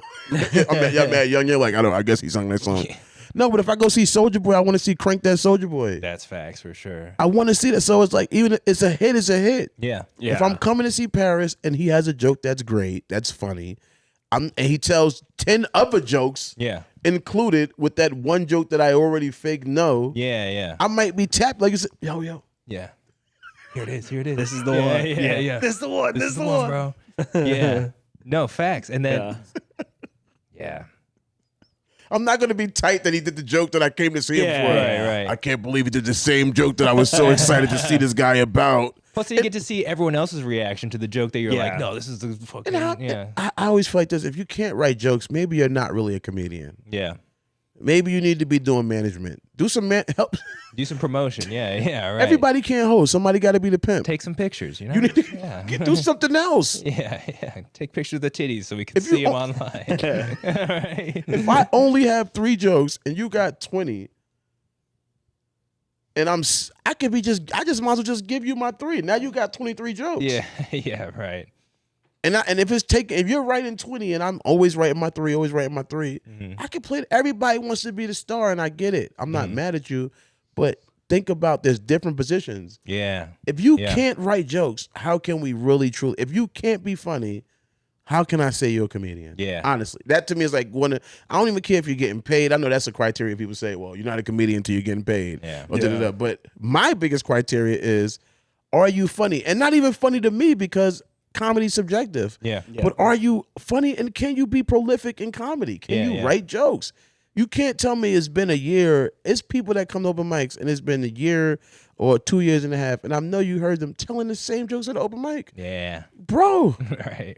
You had an open mic. You taking up an extra spot. I could probably do 10 minutes of joking. Yeah. I could have that time. Damn it. Of new stuff. Right. Yeah. Or at least shitty new stuff that I'm trying to figure out. Yeah. Like, even if it did. Yeah. You already know this joke. It really is. Kind of doesn't work. Yeah. There is like a hierarchy of like comedy respect that you kind of key into. And you're like, once you start seeing people, it's like, oh, they're coming out regularly. That's like step number 1. Yeah. But then step number 2 is like, are you coming out regularly? Are you doing new stuff? Are you trying new shit? Right. And then step 3 is like, did you try new shit? Did you figure it out? Now does it work?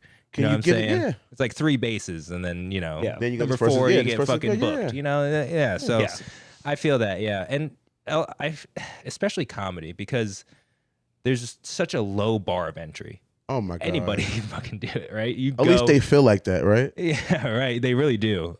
But it's like, man, some people get into it for themselves and not the comedy.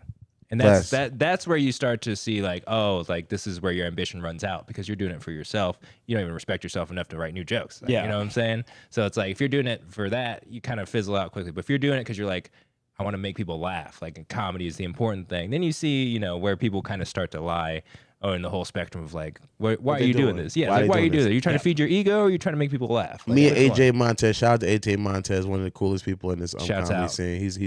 He's tough. He's hard. I always call him my King Crash Out, but I love him. He's my guy. Yeah. But that's my guy. Him and my cousin and Nipsey have the same seed day, August 15th.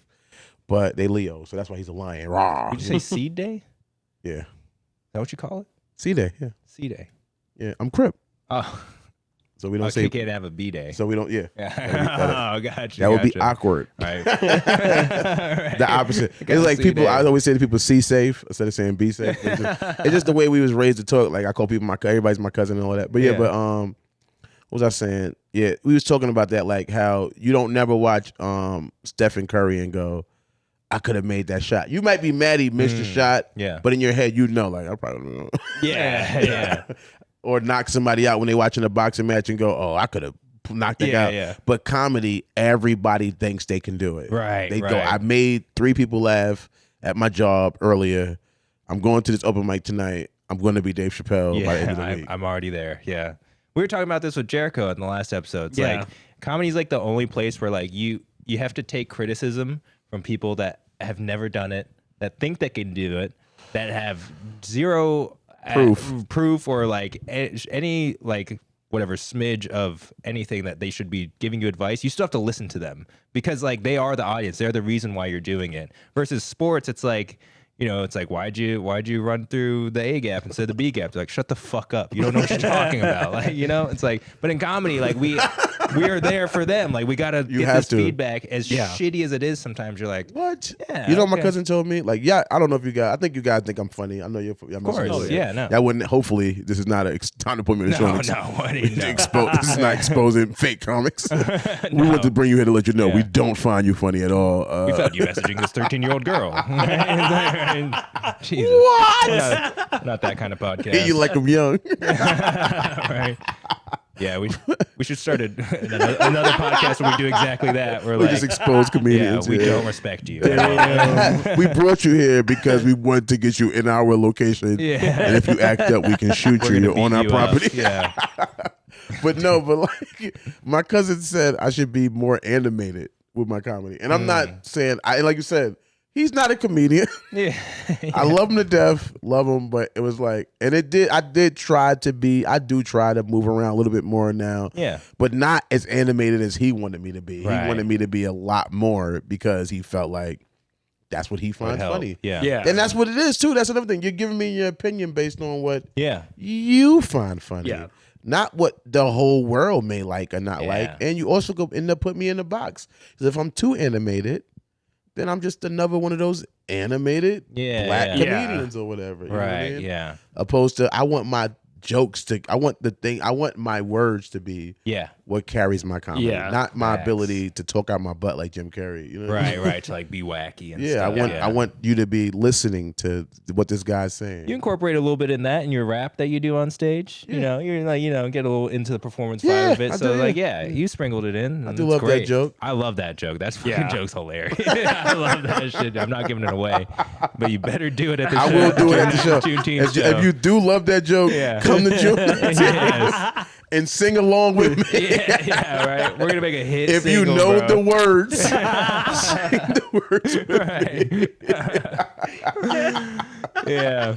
Don't say you're tired of that joke. You can't be tired. I still have not made it, and I'm still. That's one of my hits that I do break out. It's fucking fire, yes. dude. You know if it's a hit. Yeah. That's what I think. Is like you have a hit, you break it out. You kind of know. I know. Like I'm gonna so I went to Nashville and I did that joke. Yeah.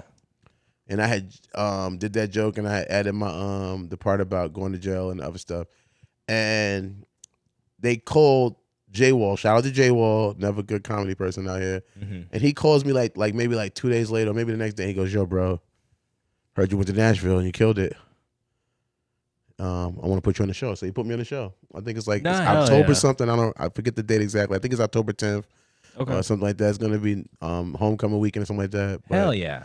But he's put me on the show from my show that thing, and I did that joke out there. Yeah, and he was like, "You killed it." So it's like, and I have that joke all over online, like you said. Nobody's seen it. Yeah. Right. Yeah, exactly. I would love to think I got a bunch of views, but I didn't. And it's not dead yet. The joke is not dead. It's not to the point where people. And I can't wait till one day. That would be like you said. What's my dreams? Mm-hmm. To go on stage and go, "Can I do my song?" And they go, and really. They know the words with me. Yeah. They know the words. That'd be like so fire. What? Dude. Yeah. I sometimes I sing it just randomly. People that's trying to get it. I was like, you know the joke. Right? You've been there, Dylan, when I did that, right? Yeah. Do you like that joke, Dylan? Fucking love it. He's choked up about it. It's so good, man. Thank you. God. So who's your? Let's wrap this up a little bit with a little comedy. No, you're fine. We're not doing. We're chilling, dude. Yeah. There's nothing to. I feel bad about it. No, don't. It's a Monday. Yeah. Well, we're podding, dude. We're just having a good time. But I want to know who your like top 3 comedy influences growing up. Well, where'd you get your knack for comedy from? I hate these type of questions because it puts a number on it, and then it's like, yeah, true. I'm gonna forget somebody that I really think is great. Or don't even put a number on it. Just like whatever comes to the top of Andy your head. Kaufman. Word. Okay. Interesting. I love that. His comedy style of not just direct funny. Yeah. But funny at the same time. Yeah. Will Ferrell. I love his deadpan type delivery of, the way he just does. Like he says the most outrageous things. We need more cowbell without. Yeah. You know what I mean? Eddie Murphy, Dave Chappelle, Kevin Hart, Richard Pryor, Bernie Mac. Man, the fact you said Andy Kaufman first is really interesting. Yeah. I really think I'm influenced by him a lot more, and I haven't been brave enough to be like him as much as I would love to. Yeah. Well, I mean, I want to be my own version, but at the same time, I don't want to just. I think that easy laughs are easy. Yeah. You want to go for that, like, kind of not like meta necessarily, but like for example, Andy Kaufman, because he was in that show Taxi or something. He wanted to like put in like just like dead like black screen for like 2 minutes of an episode, just so that everyone thought their TV stopped working. And then the producer was like, "Shut up, dude! Like, what are you talking?" But that would be like so. But he'd be like, "It'd be so funny." It's like that would be funny. That'd be hilarious. That people would be banging their TV at home. Yeah. What the fuck? What's wrong with this shit? That's my favorite. What happened? Yeah. What did you do, boy? You know, some kid would get a beaten by their dad. Their parent. Right. Like that to me is like so. Man. So awesome. But I think I love that type of He was so like ahead of his time too. Meta like, before meta. He was like kind of a troll a little bit, like what we would consider a troll now. Definitely. But like he was like, I'm so prolific. I want to do it on a mass scale, like because he's at the top of the comedy world at that point. And he's what do like, I do? Do I go wrestle women? Yeah, right. And then get into beef with a real wrestler. Yeah, but it's all kayfabe. But yeah, but Dude, like his whole interview that he did with the neck brace on with that. Oh my god, I'm genius, dying laughing at that. Genius, like you literally would he fight 50 women and then this wrestler like threatened to beat him up. Everybody hates you because you like I go in there. I am misogynistic. I think that's why I say racism exists, because as long as you think you're a race, you will be racist in a sense. Yeah. And because I'm a man, if you ask me who's smarter, men or women, I'm part of a man race. So who's smarter, men or women? Men. Right.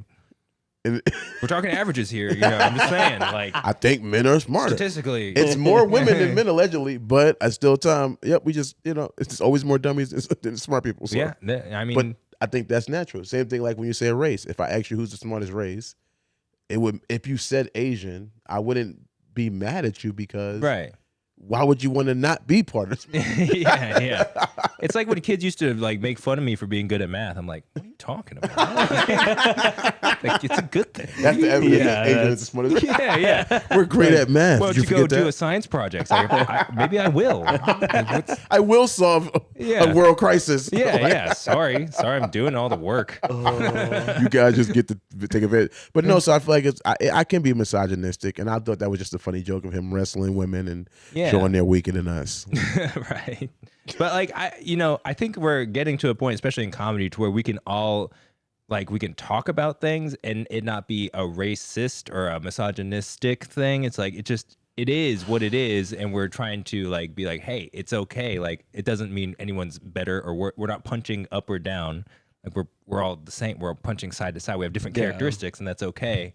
I hope, at least. That's my fairy tale view. I love that. I think that's funny though. I love when people say like that. Oh, I'm not punching up or down. Nigga, you're still punching. It's a punch. Right. Yeah. I think it's like opinion. I think we are. I think less of that. I think we're in a more sensitive area where people. I was on the podcast and I was joking saying there's no such thing as funny women, and I just was joking. And can I use this time to say that right now? Yeah. Go for it. Yeah. No. There is no such thing as funny women. I was like, I'm sorry, do we have a minute? Let me double down. Let me double down.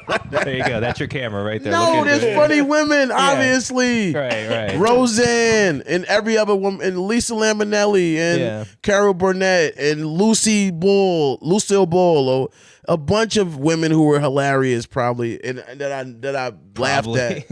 No, I'm saying I didn't say, I haven't seen it or anything. But I've laughed at. Lucy was funny to me. I love Lucy. Even in black and white, it was hilarious. But I'm like, there's a bunch of funny women. It's just sometimes, especially like when we're doing an interview or something like this, it's just for jokes. Yeah. I'm saying stuff to piss you off. Yeah. I might be trolling. Yeah, like it's all and it that's is. based on my love of trolls, I guess, or things like that. Right, So, right. I just realized you was barefoot. I didn't realize that before. Oh, sorry about it. Yeah, it's an Asian thing. I was thinking that when right, you said it. fine. Yeah, I was like, this guy just has no shoes on. Yeah, I'm sorry. I mean, like, you can have your shoes on because I know you keep good care of them. But I do. I don't. I just have a lot. That's That's the key to taking care of your shoes. Having really, I would only let a black guy wear shoes on my couch. So. I don't have them on your couch. These the first time I ever wore these shoes too. I mean, really? I bet it was. Did you get them like 4 years ago? No, today. I got them not today, but I got them like they just came out. Oh, word. Okay. They're new. Clean as hell, dude. You're always fitted, bro. Like, I'm from New York, where dressing is kind of important. Out here, it doesn't really seem like it matters as much. Yeah, people are at like fancy restaurants and hoodies and like just put on a UK shirt, right? Crocs. All right, you're pimping. Go to Jeff Ruby's, valet your Maserati. You're the man. The fucking polo and jump cargo out your shorts. Cybertruck. Jump out the Cybertruck, some overalls. Hit up Tony's real quick. Good to go. Yeah, that's the vibe. But like. No, I always appreciate it because it's always new shit too. Like I mix and match. I know, like I've probably seen you wear the same like articles of clothing, but never in the same combination. Sometimes I do, but I do try to. I like dressing. I think it's once you have 45 outfits, it's hard to. I have a lot. I have more probably than that, but I would say that for me, performing is about confidence. Yeah. If you're not comfortable in what you got going on in whatever way, you know what I mean. Mm-hmm. I think it's hard for me. It would be hard for me to perform. Yeah, that helps with the nerves. So I feel like I look good. Mm-hmm. I feel good. I'm thinking I look good. I looked in the mirror. Whether you like it or don't like it, I feel good about it. Yeah. And now I can focus on the other part of what I'm supposed to focus on, which is performing. Man, comedy really it is a real feeling based too. Like you got to feel a certain way. Like getting on stage, it's tough sometimes if you're having like a bad day or whatever. Yeah. You gotta somehow just like, all right. Get it going, like. But now you got on fucking shorts you don't really like. Yeah. When you're wearing a shirt got a hole in it. It's so like you had a bad day and you think you're ugly. Like, let's take care of one of those things, Well, looks are subjective, also, right? So it's like I used to think I was ugly. I think I'm cuter now because I think I like my mother, God rest her soul. I think I like her a lot, so I think I'm cuter now. But either way. The way I dress is something I have control over. You know what I mean? You don't have control over how you look. Right, yeah. But the way you dress is something you have control over. So if they think I'm ugly. This is something, everybody don't love fried chicken, but that doesn't make fried chicken not good. Yeah. So just because somebody doesn't like you, it doesn't devalue you. It just means that everybody doesn't like everything. Yeah. So if somebody doesn't like you or whatever because they don't like the way you look or the way it doesn't mean you're bad or good. But if you have to sit there and focus on them looking at a hole in your shirt, that would throw me off. Yeah, right. It's like they can see the stain. Like they know. Right. That's why they're not laughing. They're too busy focusing on this hole. Yeah. So I think how you dress, you dress for success in the way that you feel makes you comfortable. Well, a lot of times when I think about dressing, especially for like comedy, I'm like, I want it to be like neutral enough to where it's not distracting. You know what I'm saying? I might be distracted. But that's the thing is like it almost is just an extension of you at this point. The way I see it. I'm like, I don't think he's dressing that way to look a certain way. I think it just is dirty. Like, I'm being myself. Exactly. Like, so it's like, whenever I think about it, if I put on a bunch of rings and a fucking grill and a bunch of chains, I'd be fucking like, what are you doing? You should do it for Dylan. Be me for Halloween. Bro, be dirty for Halloween. Everybody in the comedy scene should be dirty for and a half this Halloween, dude. God. That'd be so crazy. You know what? We need to do a show like that. Yeah. Not a show where everybody is me. Yeah. But a swap show. Where we do a lookalike contest. Where you gotta, we put names in the hat. Yeah. Like almost like a Secret Santa kind of thing. But then you get to be that person. Yeah. Okay. Instead of being yourself for Halloween, you get to go on stage and be that comedian. Yeah. And kind of, maybe you can sit down and write with each other or whatever. Kind of Oh, man. You know what I mean? We do each other do for the Halloween. Hits. Maybe do the person's hit. Somebody up there doing my drug song or whatever. Right. Yeah. I think that'd be an awesome show. That'd be hilarious. I like that. That would be fun. As much as like, when I first got into comedy, nobody other than the local comedy scene would know. Like if somebody showed up and that's their first event, they're gonna be like, "What the fuck is going on here?" When I was first getting into comedy, I was like bothered by like some of the inside jokes that would be told on stage. Yeah. I was like, that's not funny to everyone, but it's like, dude, it's a scene. It's like a small scene. Yeah. Like James Kobe being racist. Right. He's not. He's like a cool guy. I love James Kobe. I love his girl Paige. Respectfully, they about to get married. His fiance. Great people. But yeah, that's like an inside joke to think about. Yeah, right. And he's not. He done put me on a bunch of shows. It's because he's cool like guy. the most liberal person you ever meet. So Yeah, he call him really racist. He He's fucking over- flies off the rails. He's over liberal. He's like he's too liberal It's for like, me. actually, why don't you like say a couple N-words, bring it back a little bit. You're good. You can Yeah. say it, James. If Yeah. anybody can say it, you can because we know you. You've been vocal enough. We know Yeah. why you will be saying it. You will All be your representing. Facebook posts got you one black card. Like, there you go. You're good to go. Go for You're it, good to go, brother. James. But no, but I get that though. But I think inside jokes are cool because it creates a community. Yeah, no doubt. That's something I feel like, especially in the past like 6 months or so, everyone in the scene's done a real good job of. Like we're creating a community and attracting new people too. Like, I think that's because of you guys. I will, you got to give flowers where flowers are due. we try. I think Wildcat Comedy Co. coming through and throwing shows and the open mics you've been doing and the things you've been doing and the way y'all been doing it, giving people opportunities, myself included, to do some performances, not just based on, oh, you suck my dick the best or whatever. You know what I mean? It's like, or you're just, everybody else likes you, so I have to give you this shot. Really just giving people who I think are good and funny people opportunities and allowing that to just flourish. And I think that's attractive to anybody, whether they're here. And that's what I was saying before about leaving a mark on the canvas. In a place like New York, the New York Nick Comedy Co. ain't probably, somebody already has a name probably, and it wouldn't have been no room to do that. You're getting sued for sure. Yeah. As soon as you make that LLC, right? You get a C&D in the mail 30 seconds later. Yeah. Like, nope, we already have the Knicks. Don't do it. New York Nick Comedy Co. Yeah. The New York Mets Comedy Co. Yeah. We're the Brooklyn Dodgers Comedy Co. It's already been done. They're gone. They're gone, right? We can use that. Yeah, no. They know they have patents from 1932. They Sorry. still have it, and they want you to know that you will be sued. I appreciate you saying that though, because it's like, we try to approach it like, if you come to our mics, if you're funny, like, you have a chance to get on a show. That's really, it's simple at the end of the day. That's how I got on the show. That, and I had to give Colin a back massage.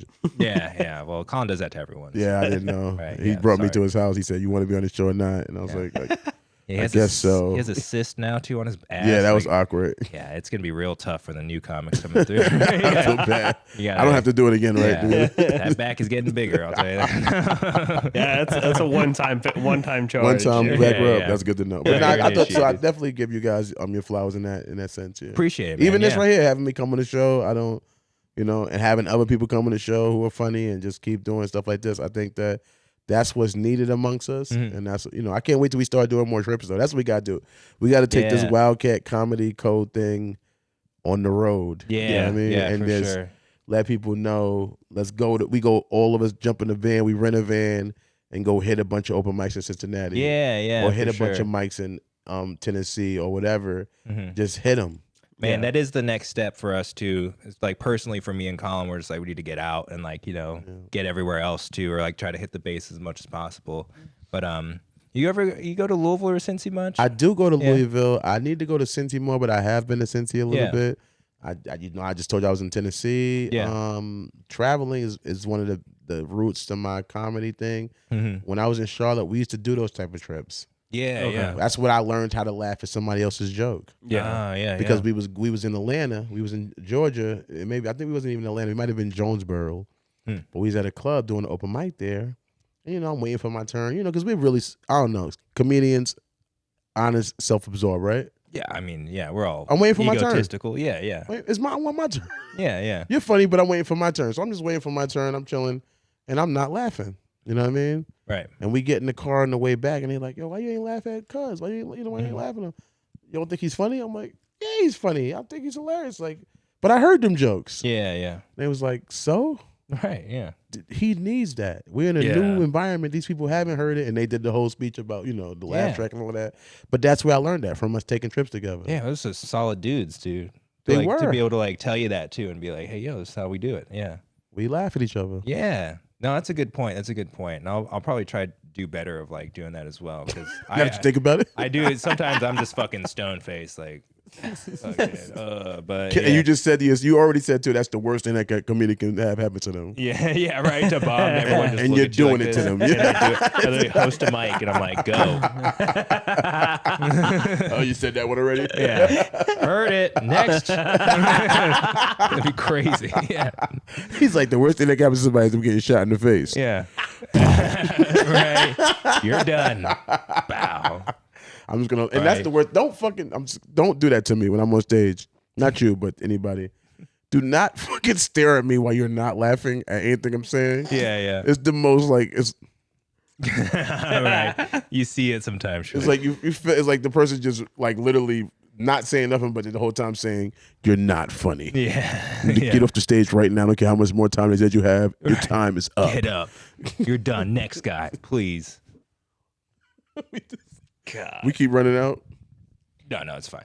All right. No, it's just because technically for a video camera, the taxes are different, and the way they get around that at Nikon and Canon is they make their cameras only be able to record to 29 minutes and 59 seconds. Okay, that's perfect. Because it's not considered a video camera then. Oh, that's fine. I yeah, like that. right. That's So that the only thing that happens, I have to get off screen Genius. for every 30 minutes. Like, so. I'm not mad at you. So you said you wanted to do an hour. I guess we went. We're at an hour and a half right now. I'm down to keep going, but honestly, like that's the thing about the podcast. You know, it's like we go until we feel like we're good. Yeah, I'm not mad. Right? I love it. I didn't even realize we've been talking for an hour and a half. Yeah, dude. Yeah. It's been 90 minutes. Just like, like isn't that crazy? That's a thing. Did dude. you realize that, Dylan? Yeah, well, only because I've been paying attention for all that shit. But Dylan's keyed in on the audio shit. He knows. He's like, yes, I have a timer, Right. and I have a girl waiting for me at her house right now. No, but no, I mean, I like I said, I think that's what I learned that. Yeah, how to be involved with a comedy scene and what that means and how to support each other. Yeah. And what support looks like and how we like grow our fan bases and help each other. Yeah. You know, I like stuff. I don't read everything. I just like it. I click like. Yeah. Just why not, you know? What's just one more like? You think about that. If it's 20 people in a comedy scene and everybody that follows you, because I don't want to hear you don't have social media if you're a comedian. Right. Yeah. Like if you don't have social media, get off the scene. Yeah. That's crazy. Get out the way. Yeah. No, get out the way, cuz. Get out the way because you're in the way. Yeah. So if you, let's say all 20 of these comedians have social media. And every time fucking Paris posts, all 20 of those people like Hell yeah, controlling it from the glasses. That's so tight. all 20 people. That's crazy, dude. I didn't know it played music too. That's sick. That's sick as fuck. It's just not what I was expecting. What were we saying? Yes, my glasses play music and I can talk on them. Yes. I love these glasses. I love them. They're so cool, honestly. These are not the ones with the cameras though. These are just audio. I got the camera really? ones. I had to send them back. I had to get some new ones. They messed up, but they got a warranty on them, so it's pretty good. Nice. But yeah, just like supporting each other in the comedy scene and helping each other laugh at each other and what that means and what that represents and how that grows. Mm-hmm. And I was about to say, 20 people like your video. Mm-hmm. That's how you grab the algorithm. Yeah, exactly. If 20 people like and comment on your video, right, the algorithm wants to show at least 20 other people. Yeah. But possibly even more than that. Right, yeah. Because why? Because it's popular. They can sell ads. They thinking that, people must like this guy video. But when you have 20 people in the comedy community and only 2 people are willing to like your video for whatever reason, no, it's not working. Yeah. Where those other people at? And then I got people who will see you in person and go, yo, Paris, seen your video on YouTube, really funny. Yeah, right. I had no likes, no comments. Yeah, it's like, well, you could have shared it or something, right? Wrote that in the comment section. Yeah. That it was really funny. Yeah, I could have done anything. Yeah, that's true. Yeah, I could probably engage more on So I like, it's weird.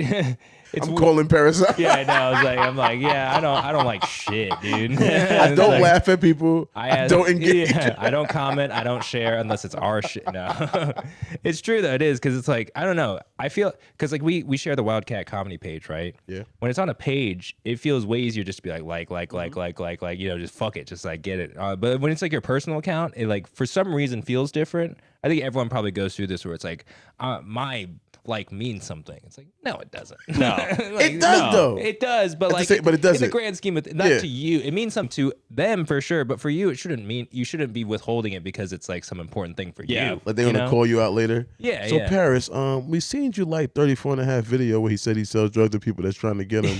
Yeah. Does that mean it's a deposition? The fuck? Yeah. It's like, do you really like it? So how much did you like it actually? Was it worth a click? Your engagement, it said you watched half the video. So you like it a little bit or a lot? Tell me. Does it round up? You don't have to defend your likes. Yeah. Yeah, exactly. That this was funny. You don't have to defend it. Right? No one's gonna even pay attention. Except the comic themselves is looking at his likes like, did anyone like it? Yeah. People like me. Yeah. You know, you post a video. I used to care a lot about that too. I used to post stuff. And I guess I kind of care, but I don't care as much as I used to. Yeah. And at this point, I kind of accepted that support is, like you said, is so fragile and so like people don't want to support you, or it makes them feel a way to.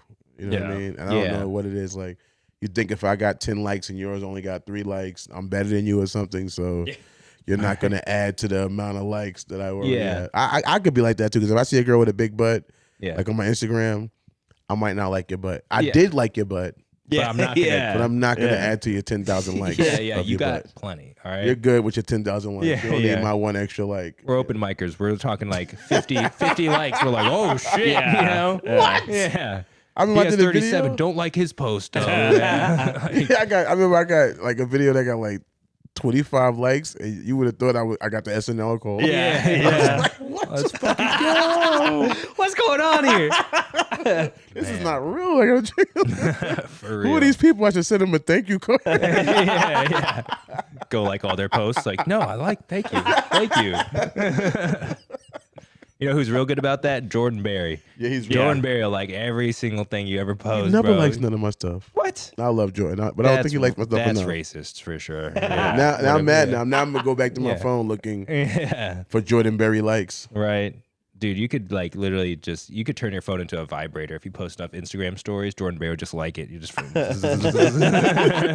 I love he's a good. I seen him do like his first mic and seeing his growth, and awesome comedian, great writer. He's hungry and just motivated to do it. And I just think like, yeah, he's one of them. I could see him being in a way different position in a couple of years. Yeah, for sure. Yeah.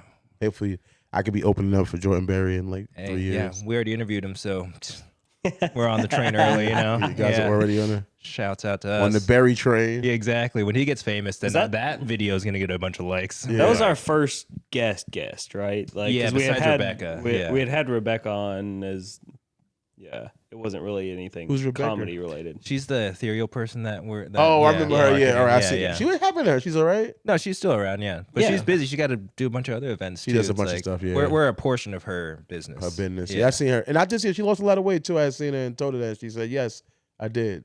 She was happy that I noticed. So shout out to her. Yeah. Yeah, we see her all the time. I said it respectfully. We haven't noticed once. You haven't said now. You can now when you see her say it, and she's gonna be because when I said it, she was like, I did. Oh wow! I'm gonna say it, and she's gonna be like, I already saw the podcast, Dylan. Yeah. It's like 34 told you to say that. It'd be too out of character for us too, because we're usually mean to her. So, like you gained some weight. Yeah. Hey, I saw you lost some weight and found it again. That's insane. We love you, Rebecca. Please don't. Oh, we do. We please all let love us you. keep the room. And we all.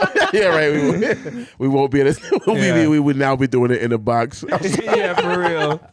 We do this shit outside if it wasn't for her. We went on the corner erupt now. We cannot no longer be at the theater. Nah, I love you. Love you back. Shouts out Rebecca. Shouts out Ethereal. Yeah, shout out to Ethereal. Shout out to them. I love their pizza. They got great pizza. Man, they do though. It is really good. Yeah, I like it. I like to support various places where we do comedy at. I'll get, soda or whatever because I don't drink. Yeah.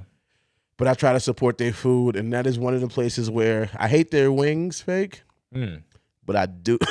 But not at the Pub House. I like the Pub House wings. Oh, Pub House, but their food is like. I like the Pub House wings, but I love Ethereal Slice House pizza because I'm from New York, and pizza has a certain taste and a certain feel, and their pizza is just greasy enough the way I like it. Yeah. It's nice and thin too. Yeah, and it's not crispiness. Yeah, it's good. I love their pizza. I love it. The guy with the wings though, he scared me. I had ordered some wings. I did know I ordered them, and I like my wings overcooked. Yeah, I'm really big on that. They might not be raw to you, but to me they look raw. Or they go raw. I ate them dry. And he brought them to me, and I was like, "Can you put them back in?" He was like. He made like a visible, he did not want to do that. Yeah. And I think, remember I tried to give you the wings that day? Yeah, you did. Yeah. That was why? I didn't know that. I know it's because he wouldn't take it back and cook it more. He did. He took it back and cooked it more. But okay. Based on his visible beef with doing it, yeah. I was like, I'm sorry, bro. My bad. I don't know what he did to these wings here in Paris. Yeah. So you try it first. No, but he brought them back, and he brought it back, and I still didn't feel like they were cooked good enough. Oh, really? But I felt like I didn't think he did nothing. No, I don't think he did nothing. Yeah. But he brought them back, and I just still didn't feel like they was cooked enough. But I didn't want to ask him to bring them back again. Yeah. I was like, and like I said, I'm the idiot. They could be cooked good. I just like mine really dry. Well done. Yeah, super well done. So shout out to them. But the pizza's great. With the honey, they got the hot honey on it. Hot honey pizza's fire. I love it. So I like the wings at the Pub House is good.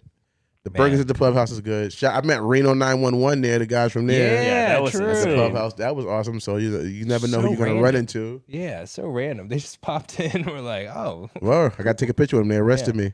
Yeah, they did. And then Greg Brown took all the time before they left, so they just left. Yeah, he did. Yeah, he took all. He got. And they was like, when you're going up, I'm like, I'm next, and I'm waiting to go next, and I'm just waiting to show these guys I deserve him being around the Reno 902, the remake. I should get in the show, and nope. I guess they go just hire Greg Brown because they only heard his jokes. They were there for Comic-Con though. They were probably they were in and out. We should have did a whole different show that night just to get them guys to see everybody. Yeah, for real. Like, you don't need your 20 minutes now. Do an open mic. Everyone get 5. Yeah, everybody gets show these guys what you got. Do your best police officer impression. right. Get naked. Do it. Run around. Yeah. Do some whatever crazy. We gotta do. Like these guys, they don't look entertained. Next. I want to do a comedy show like that too. A next show. I want to do an open mic, a next show, like a gong comedy show. I was about to say, like they did that in the Tin Pan Alley in the 1920s for jazz. Like, you go up there on like an open mic and like they'll be playing a song and you go up there and you got to try to keep up with it. If you don't, you get gonged off. Yeah, I would love to do it like an open mic like that because I feel like, now let's sign 100 people up. Yeah, right. And then let's. Some people's sets are gonna be 30 seconds. We're gonna be fucking out of here. Nobody bowed. Next time, buddy. Yeah. You know what I mean? I would like to do a panel comedy at some point. It's just like, since we were so like new to the scene about it, I felt like it'd be weird if we just started doing critiquing people. Like we're the judgment of comedy. It's like that. I was like, maybe let's give it a while. Establish it. Once we get some credibility, then we'd maybe have some, credibility to actually judge people's jokes. But I like audience. I would take people from the audience. I don't really care who the judges is. I feel like in a sense, it creates some type of weight. Yeah. If you're going up there and you're being judged, specifically probably even on camera more, I think that it creates a level of, I'm not going to just go up there. Yeah. As long as, that's another thing, as long as there's no cameras there, anybody's going to just run up there and jump up there and do whatever and do the same joke 20,000 times. Yeah. The fact that if there's something, it's going to I got these people judging me, hold on, wait. Yeah. I'm not going to just go up there and say anything. You know what I mean? I don't think it matters qualifications because, like you said, we got to take everybody's opinion anyway, kind of fake. Yeah, exactly. So if you guys did it, people might have hated, well, he just started doing jokes himself. But I didn't like the way you set it up. Yeah, right. Oh, I like the setup, but The punch didn't have a bone True, to it. yeah. Like, Who cares? Because like at any level of comedy, it's like, yeah, we're all audience members too. And yeah, this is my opinion. yeah. This is not God. Right. Yeah. This is my opinion. I thought the setup was final judgment. Yeah, this isn't real judgment. This is an opinion. prove me wrong. Yeah. Go right. do the joke somewhere else and kill and open up for Eddie Murphy's next door. I don't know. Yeah, send me the clip. I'll publicly apologize. My bad. Yeah. you did it. Yeah. I think people don't like. Is a bunch of ways you could take critique, right? You could sit there and say, 34.5. I think you dress too flashy or whatever. You could say that, and I can say, you know what, I disagree. And then it's about proving that person wrong. Yeah. Right? Yeah. I can dress the way I dress. I think you dress too flashy for a show. I think you should. And I dress the way I do, and next thing you know, I keep getting booked. It's like, all right, guess what? Yeah, it worked.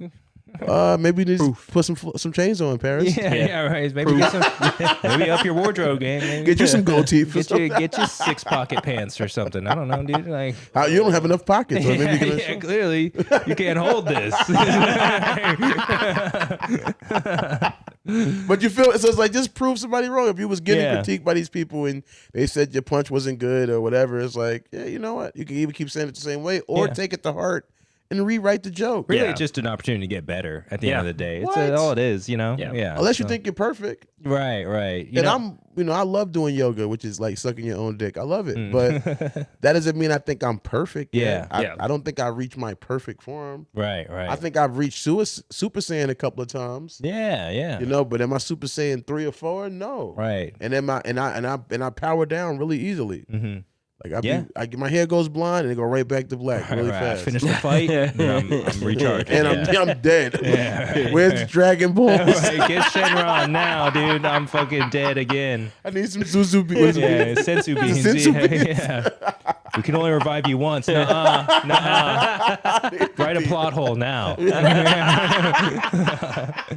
Okay, we can do it twice for Goku. Just for Goku, though. When you're of good spirit, you can be revived as many times as needed. Yeah. Okay, he's dead, but he's just gonna come back anyways. He's gonna have a halo. That's it. That's all it is.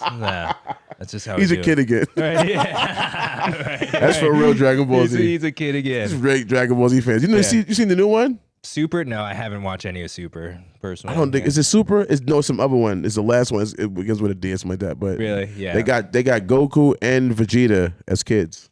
Really? No, I'm lying to you. No, yeah, I'm serious. I was about to say, wasn't that GT? No, it is real. I bet it is, dude. It's got Goku and Vegeta as kids and Piccolo. Everybody's a kid again. Whoa. And it's like, they weren't even hanging out as kids. What is going on here? It's just like Muffet Baby for Dragon Ball Z. They went into parallel dimensions and stuff. It got real wacky. I like this white. Did we talk about the white Black Panther yet? No, we didn't actually. My bad. That's just, come on, son. Who's playing that? That's Ryan Reynolds. Right. Deadpool in the white Black Panther. Like what? Keeps looking at the camera. Oh my god, that's like making Snow White black. It's like just stop it because the name is. Yeah, right. Snow White. Really, it's two whites. You can't make her. You can't make her fucking It's black. brown mud. Yeah. We're calling it brown white now. Yeah. Mud White featuring Black Ice Zendaya or something. It's the new Cinderella. Oh, man. That's crazy. But yeah, they got the white Black Panther now. So I guess that's it's gonna be Walmart forever instead of Wakanda. Yeah. Walmart forever. Walmart forever. Walmart. Insane. They really got rid of DEI, huh? Yeah, They couldn't wait. Man. They could not wait. Yeah. I tell you, my joke about that too. That's a joke though. I never got hired because I was black. Nobody ever given me a job. Like, you know what? You're not really qualified. we got a bunch of other candidates, but you are black. So one. Gotta give it to you, bro. Gotta give you the job. I'll let my son down easy. I want to know. Like, I would love this. I would love a list of people who have actually got jobs. Based on just race, just for being a race, and then I would love to see their success and fail rating. Yeah. Because if you did get a job based on your race and then you killed it, that's what we're that's doing. like I mean, that shows race you. is racism. Yeah, right. Yeah, because you wouldn't have gave me this job probably, but you only gave it to me because of this, and then I killed it. Yeah. What? You're racist as hell. And your company benefited from these laws, but let's see who failed at it. We should have never hired that black guy to fix rockets. I knew he kept talking about transmissions. That whole thing blew up. I knew we shouldn't have hired these black lifeguards. Damn.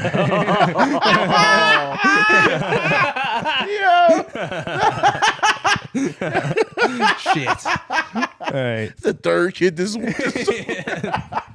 Sorry, we're gonna have to let you go. Well, the last why? Because I'm black. It's like no, because you can't swim. Honestly, well, at least we didn't have to worry about them sitting around tanning like last year. Soaking up all the sun, dude. I thought they would be paying attention. Oh my god. Yo, that is so that is crazy. That's insane. Oh, kids mortality because that's why they stopped it because so many kids was dying from black lifeguards. Yeah. I just thought about it. There were no black lifeguards on Baywatch. Pools are no longer safe. There was like a sea monster on Baywatch, but they never had a black lifeguard. Yeah, for real. Somebody fact check us in the comment section. Yeah. Tell me if there was a black lifeguard on, and don't say Pamela Anderson because no, she wasn't a lifeguard. She wasn't even a lifeguard. She was just hot. She was beautiful. Yeah. All right, well, I say that's a pod, man. We're at almost at 2 hours. Yeah, we're hitting a high note here. I my bad, leave it up. bad, what do you want to plug, dude? What you got? All anything coming up? I'm on the show, obviously. On the show with Ethereal at Ethereal Public House with the Wild Comedy Cut Club, June 19th, Juneteenth.